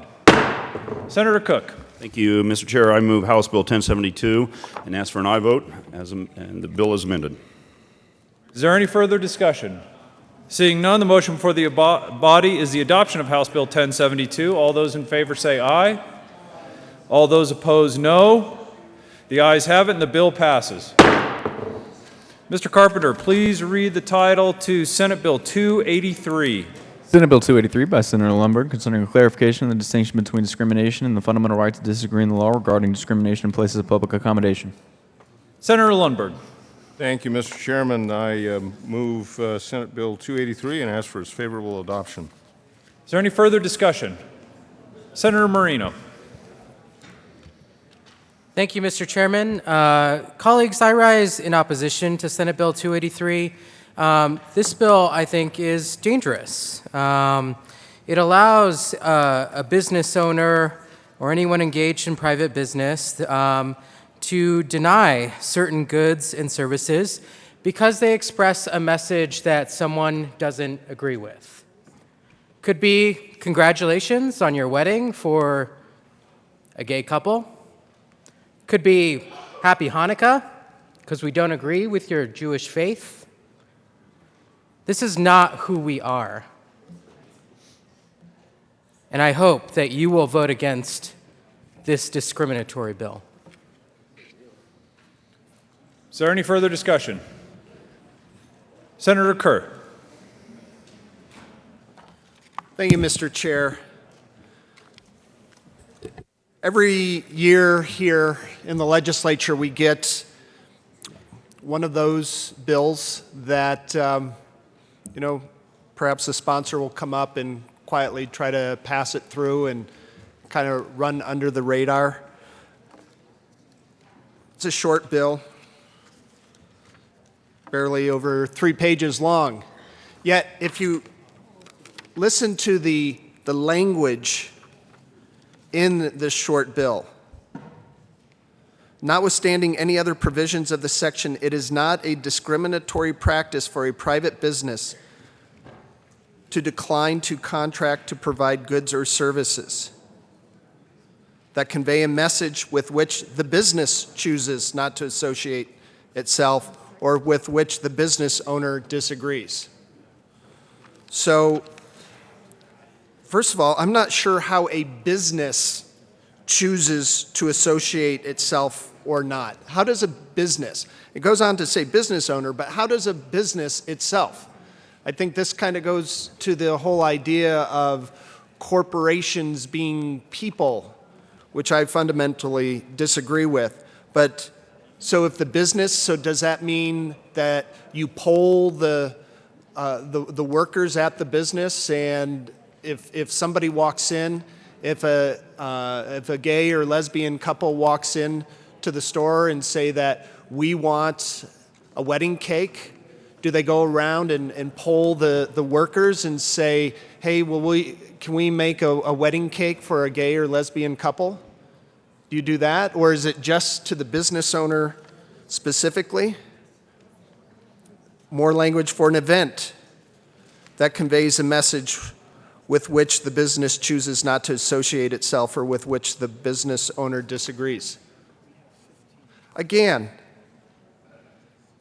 with which the business, how do we do that? How do we know that a business agrees or disagrees with a message or an event? It was brought up that perhaps somebody comes in of a different religion. And, you know, at the end of the day, there are no specific businesses listed in here. But I think we all know what issue we're talking about. A particular bakery where a gay couple went in and asked the baker to make them a wedding cake. And he said no. The baker said no. And I know this was in the national news. We've heard a lot about it. And I know a lot about it because I used to go to that bakery. My kids used to have their birthday cakes made at that bakery. My grandmother, I've gone there to ask them to make a cake for my grandmother. My grandmother's birthday happens to be on Halloween. And so one year I went and asked them to make my grandmother a birthday cake. And since her birthday's on Halloween, I asked them to put a jack-o'-lantern on it.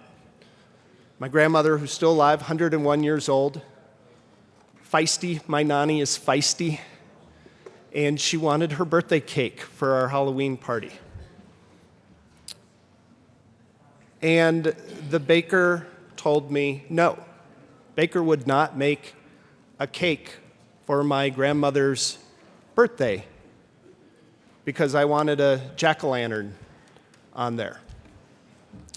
So we went elsewhere. I didn't think that much of it, and then a year or two later, we heard about the national story of them denying a gay couple who wanted a wedding cake. And I think that really raised it to a different level. This is about the right of people to walk into a business that provides services for an event, write messages on a cake.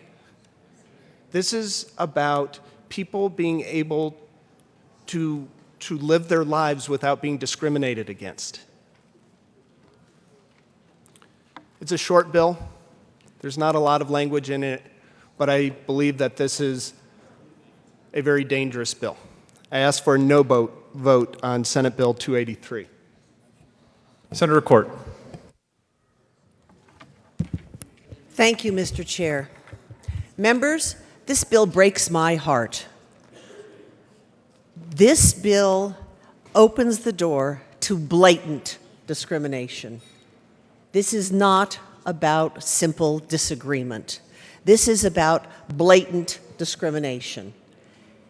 If we pass this bill, we are saying that people who own businesses can decide that they don't want to serve someone for whatever reason they decide.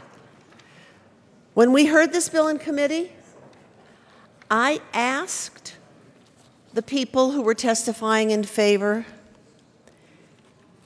during the 30s in Germany, if a Jew went into a store and said, "I'd like you to make me a cake, I'd like you to make me a suit, I'd like you to provide flowers for my family," whatever the request was, and the store owner said, "No, you're a Jew, get out of here."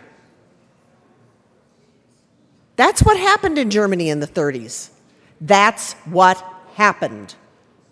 Is that the kind of state we want to live in that allows that because the owner of the store disagrees with putting a menorah on a cake or designing clothing that might be like a hijab or something else?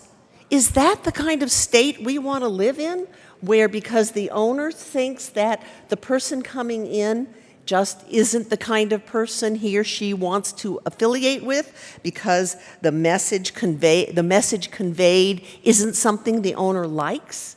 Is that what Colorado is about? Members, remember those of you who were here in the early 90s and Colorado passed an amendment to the Constitution called Amendment 2. It went all the way to the U.S. Supreme Court and it was found unconstitutional. This violates U.S. law, this violates Colorado law, this violates personal law as far as I'm concerned. One of the people who was at the hearing when I asked these hypotheticals said, well, in Germany it was systemic discrimination, so that's what made it wrong. What creates systemic discrimination? One person at a time. That's what creates it. That is not who we are in Colorado. We do not want to give permission to people to discriminate. Somebody else at the hearing said, well, this is justifiable discrimination. Really?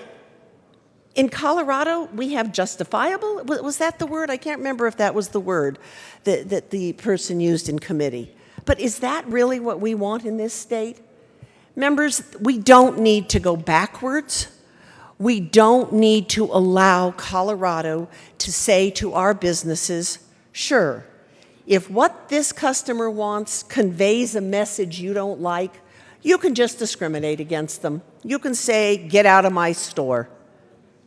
No, that is not who we are in Colorado. Members, let's not break so many other hearts besides mine and pass this bill that conveys a message to all of Colorado that we in this chamber think discrimination can be appropriate. No, it never is. Please vote no. Senator Lundberg.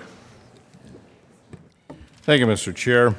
I appreciate the opportunity to come up and give a little clarification.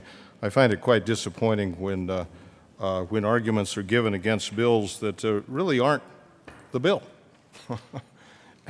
And I'm going to start with this. This bill does not, listen very carefully to this, does not allow anyone to refuse any service or product that the business provides to anyone. That is, in fact, discrimination. And in Colorado, we have some anti-discrimination laws that identify certain classes of people for which it is not only wrong, but it is illegal to refuse any product or service to that person because of who they are. I thoroughly agree. That is discrimination, and that shouldn't occur. That's what Colorado law does say. Senate Bill 283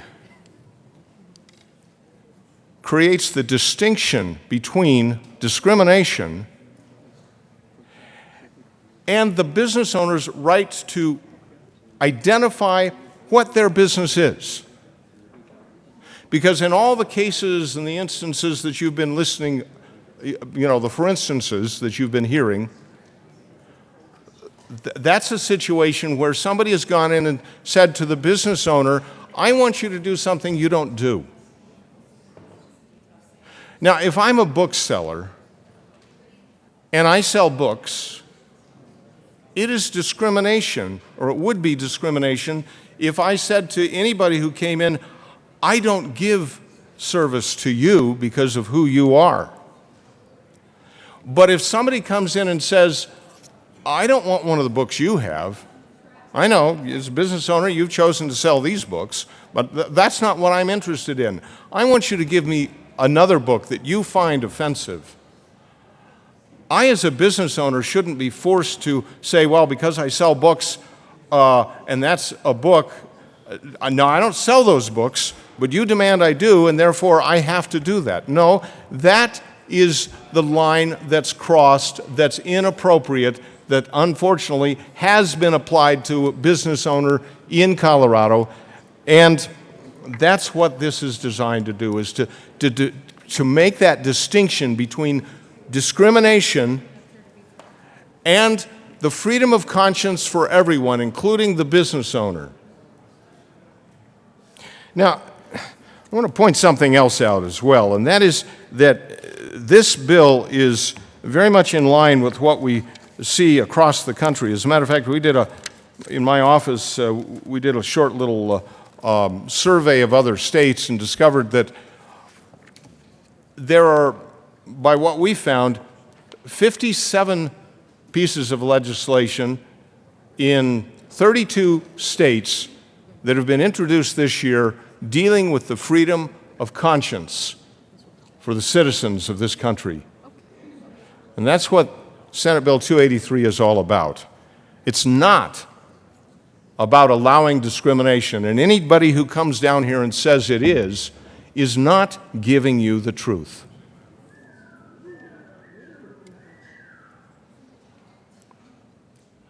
Anyone who comes down here and says this is discrimination, I will tell you this is not. This is the distinction. Let me read to you just the first few lines in the bill. There is a profound distinction between discrimination and the fundamental right to disagree. The right to disagree is the core unifying principle of the unalienable rights of conscience.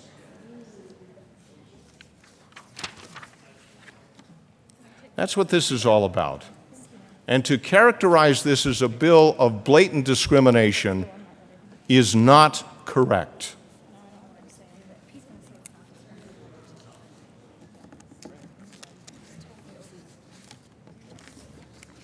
Senator Jones. Thank you, Mr. Chair.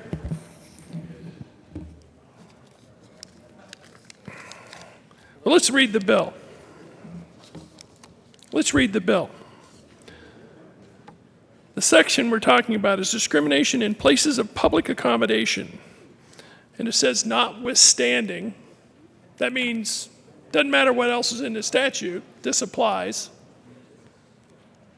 It is not discriminatory practice for a private business to decline to contract to provide goods or services.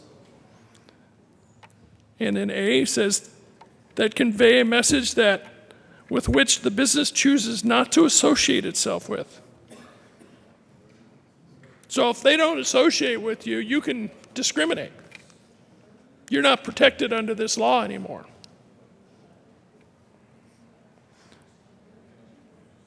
Or B, for an event that conveys a message for which the business chooses not to associate itself or with which the business owner disagrees.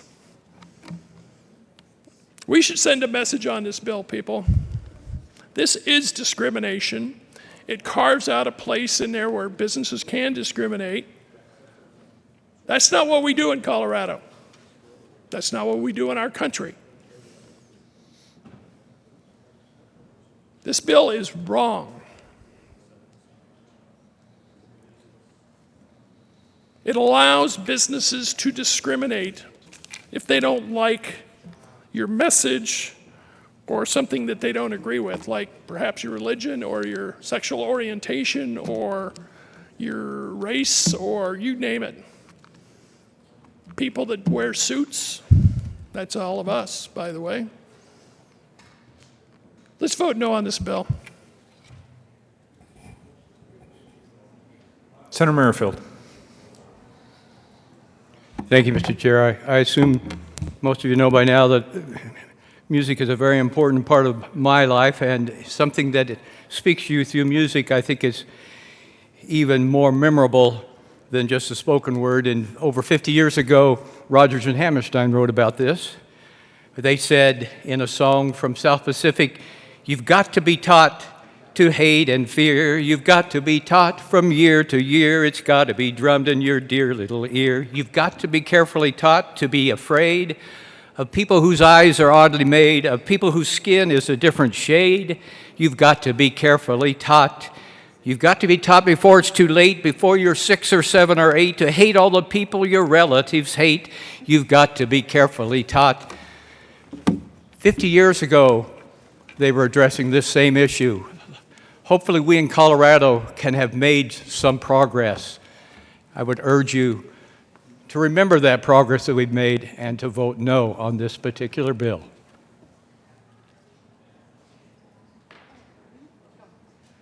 Senator Fields. Thank you, Mr. Chair.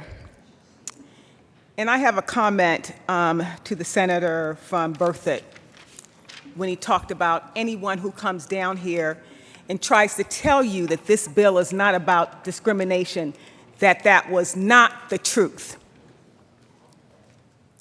And I know my colleagues, and they're very truthful, and they're not dishonest.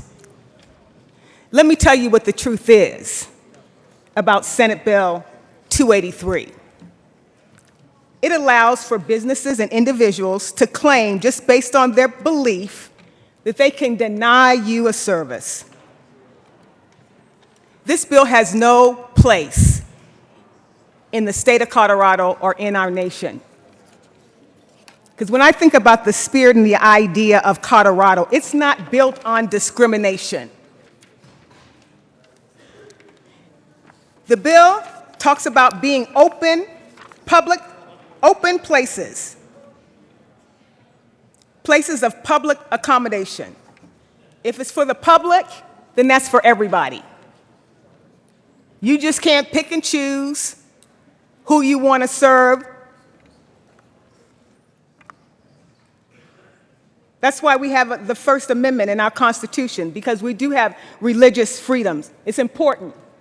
But to have a bill that says that I won't serve you because of your belief about someone's sexual orientation or because of the color of their skin or for whatever, that is discrimination.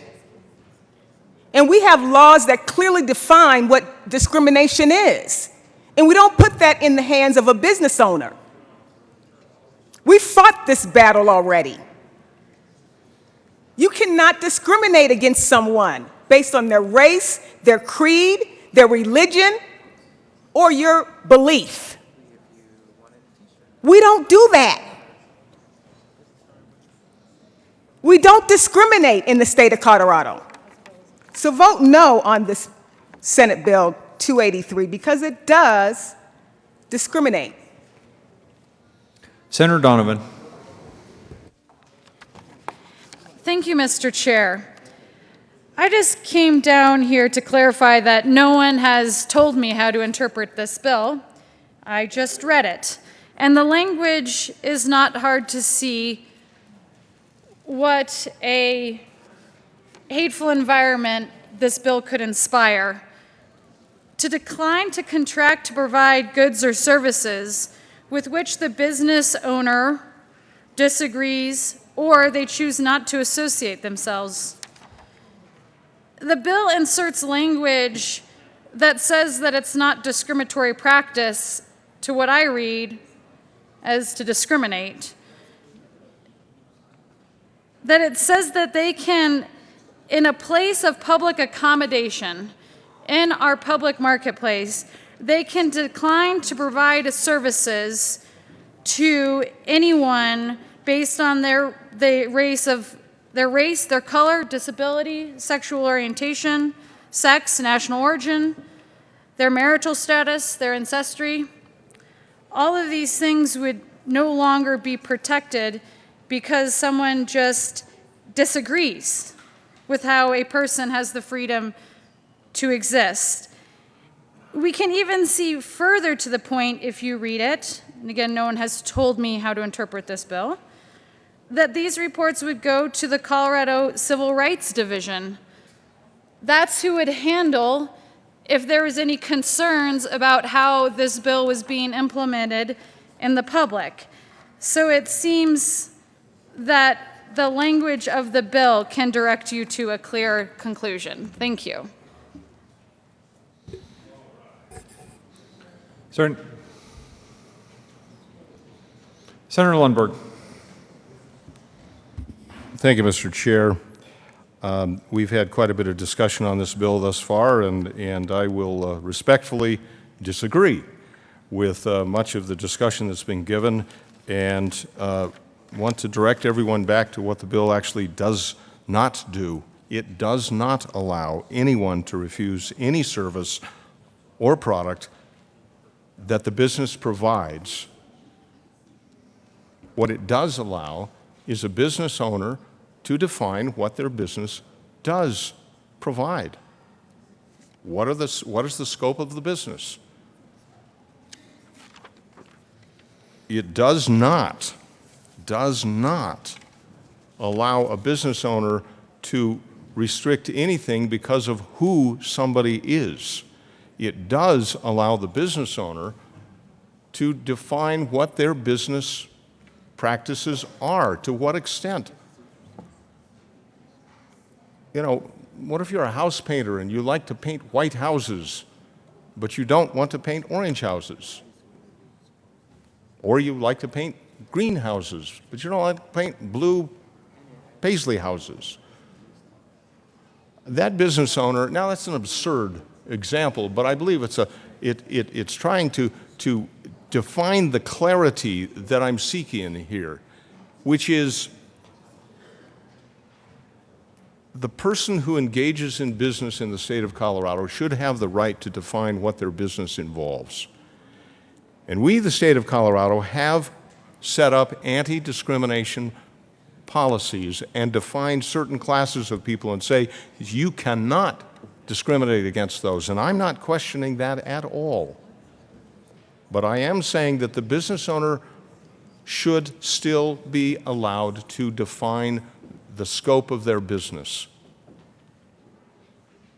We should still honor the citizen's prerogative of freedom of conscience.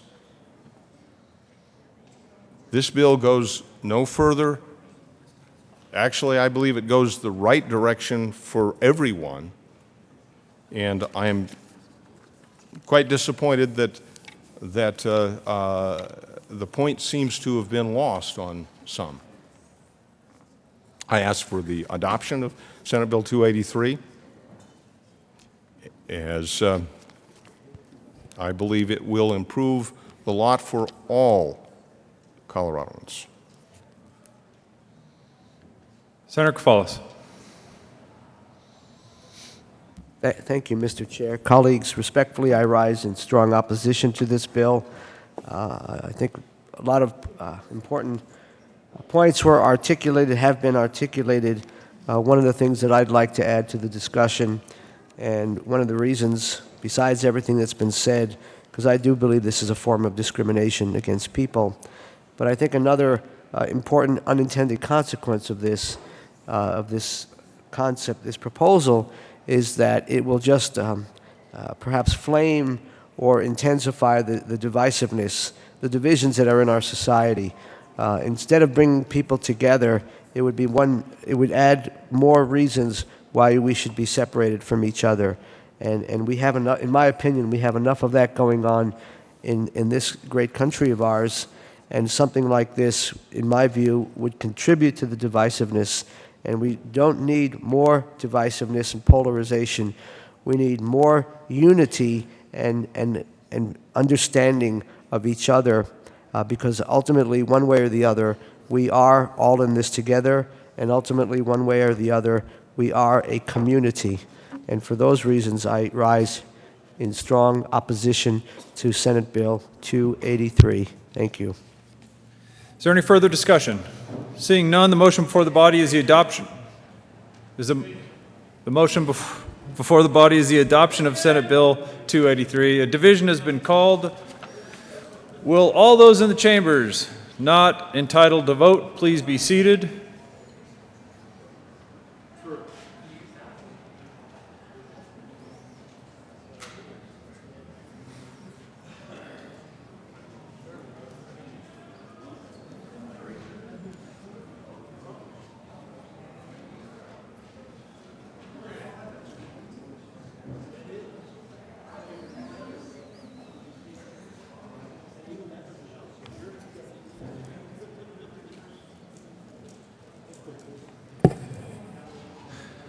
The motion before the body is the adoption of Senate Bill 283. All those in favor, please stand.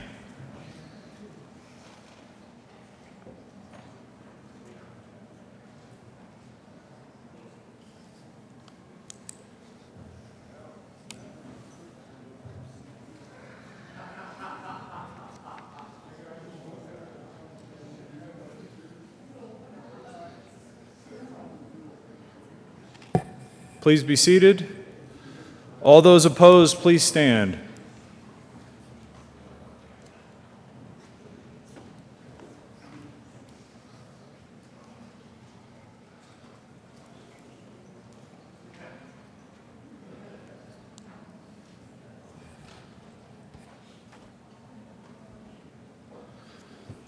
The motion fails. Mr. Carpenter, please read the title of Senate Bill 82. Senate Bill 82 by Senator Lambert and Representative Lundin concerning the regulation of methadone treatment facilities. Senator Lambert. Thank you, Mr. Chair. I move Senate Bill 82, and I move the Health and Human Services Committee report. To the committee report. Senator Lambert. Thank you. Members, the committee report really is the bill. We did a strike below in committee. The content of the strike below is actually to clarify some background checks that the department thought was appropriate for regulating people who actually operate methadone clinics. We've had problems with, in some cases, companies coming in from out of state that might have been under some criminal indictment in other states running methadone clinics here. But in any case, handling these kinds of very addictive, very dangerous kinds of narcotic drugs, or those that work with methadone or opioid addiction, need to be have some oversight over them. Also, the strike below adds basically transparency and reporting requirements so that contact information, locations, things like that of methadone facilities are reported back to the legislator and the Budget Committee. I might say that there was a similar bill we ran last year, and the Department of Human Services, I think, has made quite a bit of progress in this area. We have tried to get licenses, or they have tried to get licenses for clinics that are associated with behavioral health organizations. So I think this is a good update for where we were last year, and we did work very closely with the department to draft this language, and I would ask for an aye vote on L00, or well, on the committee report. Senator Aguilar. Is there any further discussion on the committee report? Seeing none, the motion before the body is the adoption of the Health and Human Services Committee report. All those in favor say aye. All those opposed, no. The ayes have it, and the report is adopted. Senator Lambert. Thank you, members. You probably got a letter today from the Colorado Psychiatric Society. They're in support of this bill, as are others, and with their support, I'd ask for an aye vote on Senate Bill 82. Is there any further discussion? Senator Aguilar. Thank you, members, and thank you, Senator from El Paso County, for bringing forward this bill. I was a no vote in committee, and particularly because I was not able to be in committee, I wanted to explain my no vote to people, including the bill's sponsor. Interestingly, when I first started practicing with Denver Health in primary care, we actually established a methadone clinic at 2 of our primary care sites. And the reason we had done this is because historically and to this day, people who abuse opiates are frequently thought to be heroin users, and really there's a lot of judgment put upon them and their lifestyles. And part of what we had hoped to do with this was to show that addiction, including opiate addiction, was similar with other diseases. If you think about it, it's a similar kind of destigmatizing that we've tried to do with mental health and not having them in separate facilities. I think the amendment on this bill is 1,000 times better than the bill as introduced, but I think, and probably not intentionally, it continues to stigmatize those treatments that are dedicated toward medication-assisted therapy for opiate addiction, and particularly addiction treatment centers. And there actually is an incongruity that inadvertently gets created here, in that this applies for any centers regulated by Human Services that allow medication-assisted treatment. And as you'll remember with the bill that we heard earlier from our senator from Pueblo County, medication-assisted treatment now goes beyond methadone to include buprenorphine and IM naltrexone. And so if you are a licensed addiction center and you are distributing just buprenorphine and naltrexone, you are still required to comply with this new section of law. However, if you're a primary care provider working in the community and you're giving Suboxone and naltrexone, you would not be required to comply with this law. And so it really, again, sets up that stigma associated with substance abuse treatment providers, and separates the treatment of substance abuse and addiction from other medical illnesses. And for that reason, I will continue to be a no vote on this bill, and I would encourage you to be a no vote as well. Thank you. Is there any further discussion? Senator Lambert. Thank you. And Senator from Denver is right about one thing. There is still stigma attached to these programs, and there's internal contradictions within the law itself. The federal government has tried to set up a program that is non-discriminatory. However, these treatment centers are generally standalone treatment centers that are not well incorporated into our behavioral health organizations yet. I hope in the future that there is a better integration of these, because if there's not, that is itself discriminatory. And that's why I'm following this particular program in Department of Human Services. I doubt that it should be in Department of Human Services in the first place. This should be a medical approach that should be really integrated into our behavioral health organizations and other medical facilities.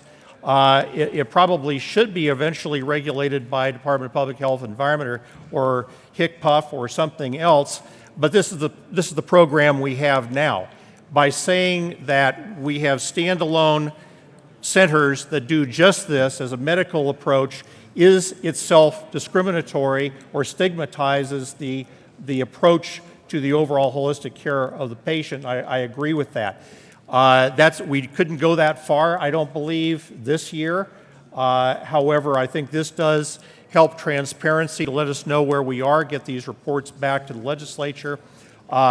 And last time I have heard from the lobbyist for Denver Health does support this.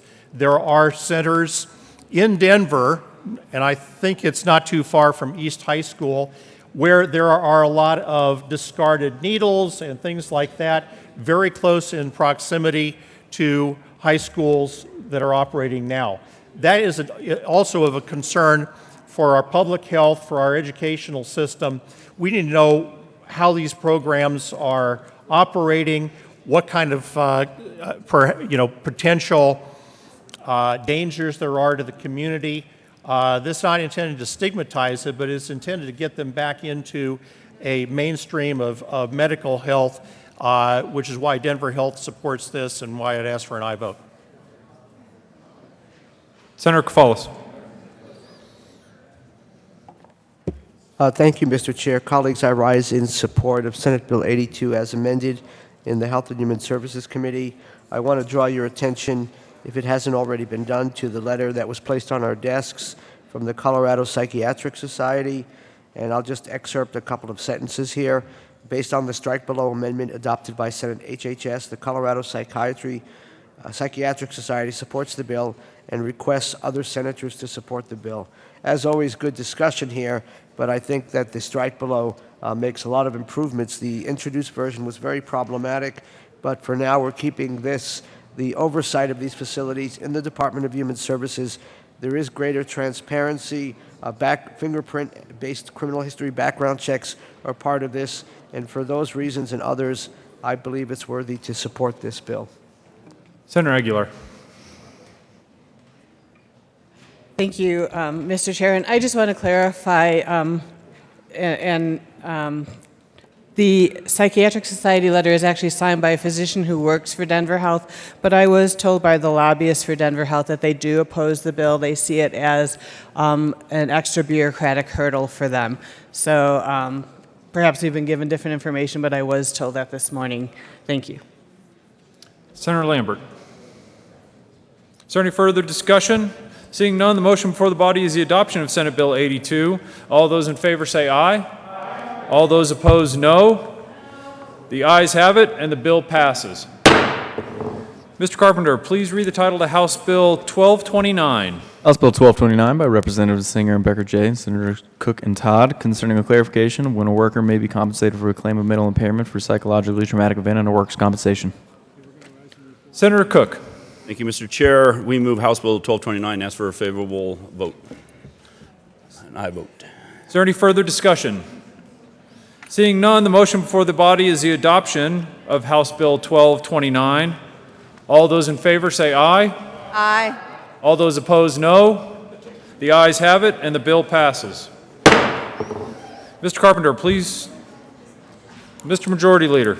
Thank you, Mr. Chairman. I move that we lay over the balance as general order second reading of calendar until Wednesday, April 19th. Motion before the body is to lay over the balance of the second reading of bills until Wednesday, April 19th. April 19th. All those in favor say aye. Aye. All those opposed, no. No. The ayes have it. Majority Leader Holbert. Thank you, Mr. Chairman. I move the committee rise and report.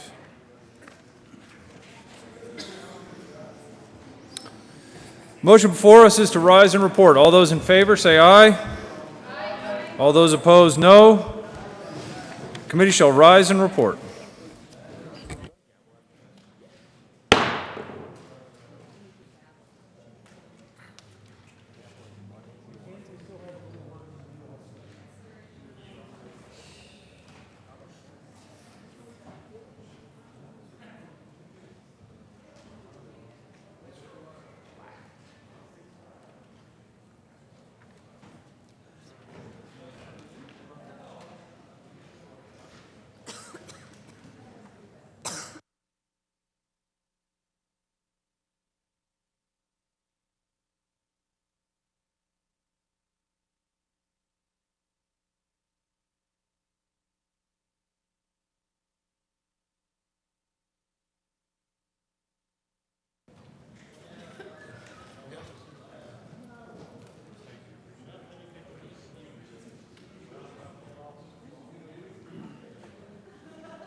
Senate will come to order. Senator Smallwood.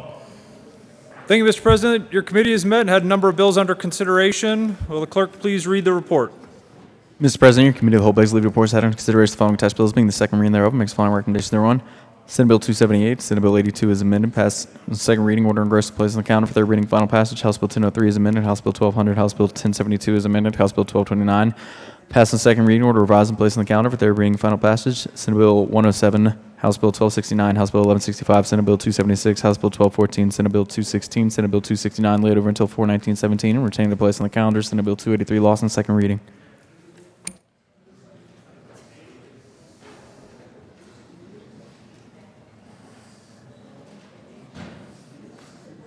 Senator Smallwood.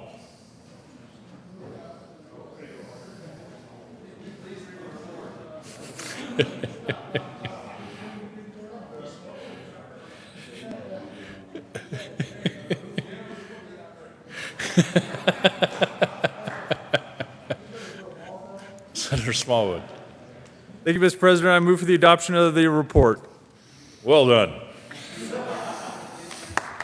The motion before us is the adoption of the report to the Committee of the Whole. Are there any no votes?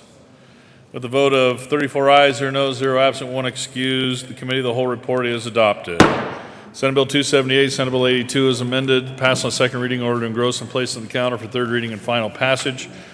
House Bill 1003 is amended, House Bill 1200, House Bill 1072 is amended, House Bill 1229 passed on second reading and ordered revised and placed on the counter for third reading and final passage. Senate Bills 107, House Bill 1269, House Bill 1165, Senate Bill 276, House Bill 1214, Senate Bill 216, Senate Bill 269, laid over until 4/19/17, retaining their place on the calendar. Senate Bill 283 lost on second reading.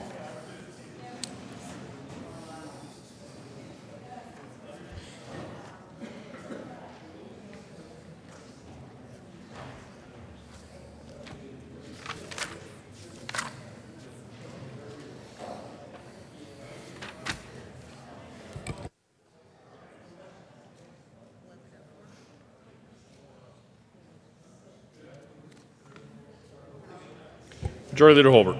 Thank you, Mr. President. I move the Senate proceed out of order for reconsideration of House Bill 1104, which was recalled from the House.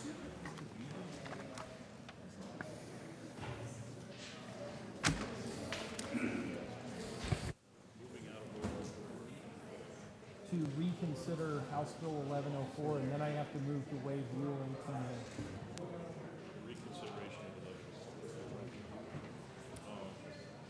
The motion is to proceed out of order for reconsideration of House Bill 1104. All those in favor say aye.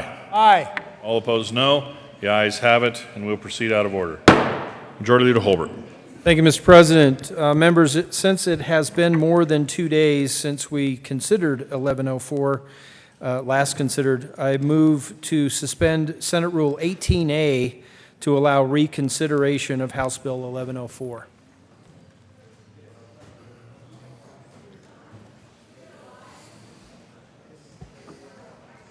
The motion is to waive Rule 18, suspend, thank you, Rule 18A for reconsideration. All those in favor say aye. Aye. All opposed, no. The ayes have it, and that is suspended. Mr. Carpenter, would you please read the title to House Bill 1104?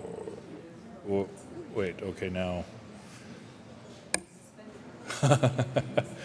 Mr. Majority Leader.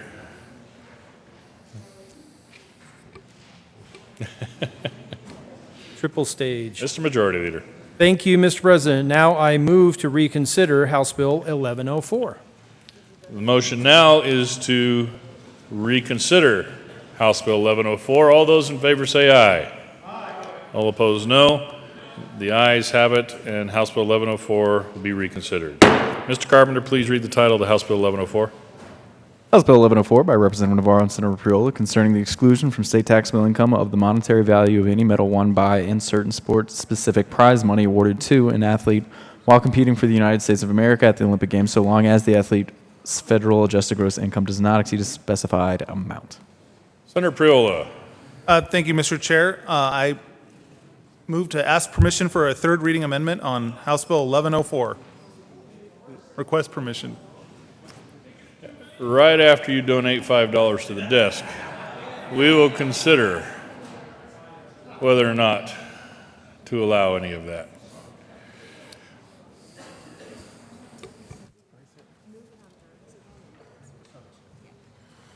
Mr. President, I move House Bill 1104 on third reading and request permission for a third reading amendment. Question for the body is permission for a third reading amendment. All those in favor say aye. Aye. All opposed, no. Ayes have it, and permission is granted. There is an amendment on the desk. Mr. Carpenter, please read the amendment L013. Amendment L013 to House Bill 11. Senator Priola. Members, this amendment... I move Amendment L013. This amendment simply undoes the change to the title that we did in committee. Ask for an aye vote.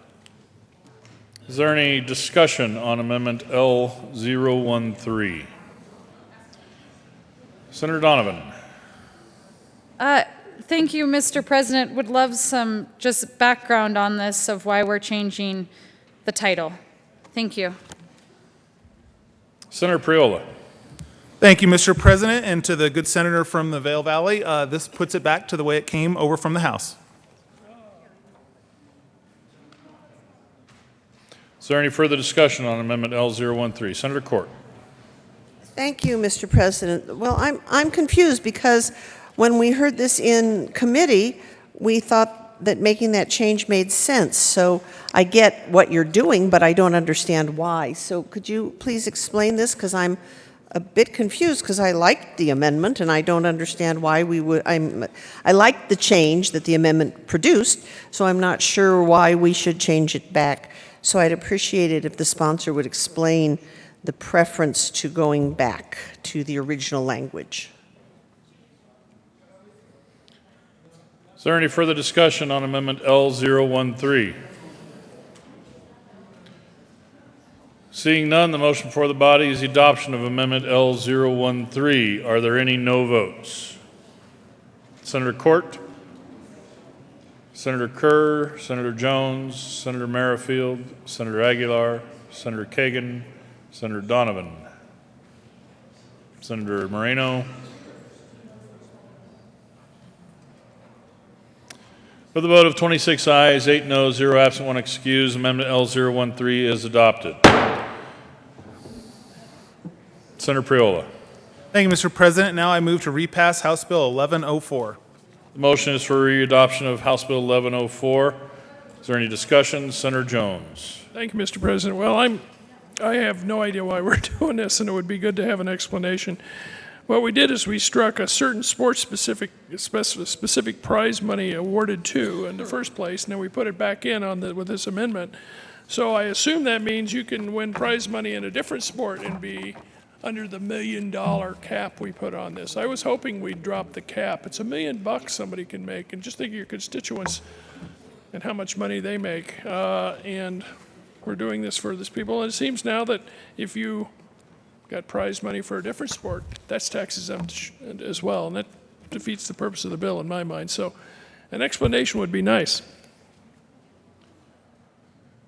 Is there any further discussion on House Bill 1104? Senator Garcia. Thank you, Mr. President. And I agree. I think just a simple explanation would help go a long way in addressing any confusion. I think a failure to do that may lead in more being a no vote, or add more clarity in why someone should be a yes vote. I know that when this first came through, there was a lot of support for this bill. I know my colleague who is carrying this from the House has led to a lot of support in that, and so I think some clarification may go a long ways. Senator Priola. Thank you, Mr. President. Once again, it puts the bill back to the wording that was in it as it came out of the House. Ask for an aye vote. Is there any further discussion on House Bill 1104? The motion before the body is the adoption of House Bill 1104. Are there any no votes? Senator Jones, Senator Garcia, Minority Leader Guzman, Senator Kafalas, Senator Kagan, Senator Court, Senator Fenberg, Senator Merrifield, Senator Aguilar, Senator Crowder, Senator Martinez-Humenic, Senator Moreno, Senator Kerr,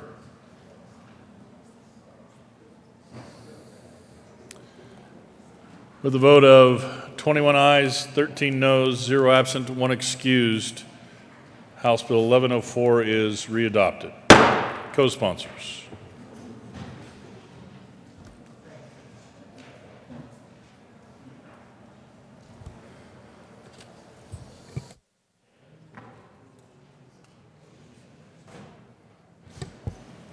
Consideration of House amendments to Senate bills. Mr. Majority Leader. Thank you, Mr. President. I move to lay over consideration of House amendments to Senate Bills 259, 254, 83, 187 until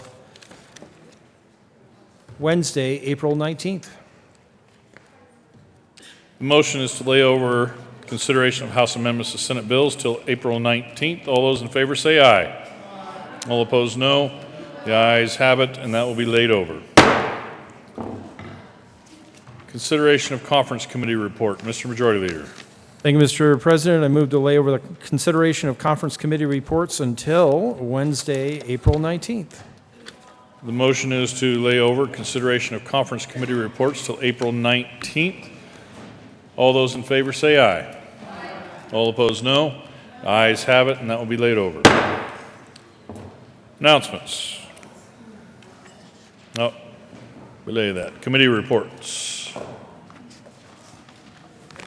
April 18, 2017, Committee on Appropriations. After consideration, Mayor's Committee recommends the following. House Bill 1045 be referred to Committee of the Whole. The favorable recommendation be placed on the consent calendar. April 18, 2017, Committee on Appropriations. After consideration, Mayor's Committee recommends the following. House Bill 1088 be referred to Committee of the Whole. The favorable recommendation be placed on the consent calendar. Message from the House. The House has passed on third reading and transmitted the revised statutes House Bill 1298. The House has passed on third reading and transmitted the revised statutes House Bill 1283 is amended. House Bill 1080 is amended. House Bill 1026 is amended. House Bill 1293 is amended. House Bill 1297 is amended. The House has passed on third reading and returns herewith. Senate Bill 153, 223, 224, 226, 227, 245. The House has passed on third reading and transmitted the revised statutes Senate Bill 203 amended as printed in the House Journal April 17, 2017. Message from the reviser. We herewith transmit without comment House Bill 1298 without comment as amended. House Bill 1026, 1080, 1283, 1293, and 1297 without comment as amended. Senate Bill 203. Announcements. Senator Baumgartner. Thank you, Mr. President. Members, Thursday we are going to have the Sportsman's Caucus, but it'll be a little different. This Thursday, the event will be outside. There will also be booths set up on the first floor to where you can go visit and talk to people about hunting and fishing and whatever you'd like. But there'll be a flyer on your desk tomorrow morning that will explain a little more, but I just wanted to let you know that it will be Thursday, and there will be the hot dogs and all different kinds of food. Thank you. Senator Lambert. Thank you, Mr. President. Joint Budget Committee will meet immediately. Any further announcements? Mr. Majority Leader. Thank you, Mr. President. I move the Senate adjourn until 9 a.m. Wednesday, April 19th. The motion is for the Senate to adjourn until 9 a.m. Wednesday, April 19th. All those in favor say aye. All opposed, no. The ayes have it, and we will be adjourned until 9 a.m. Wednesday, April 19th.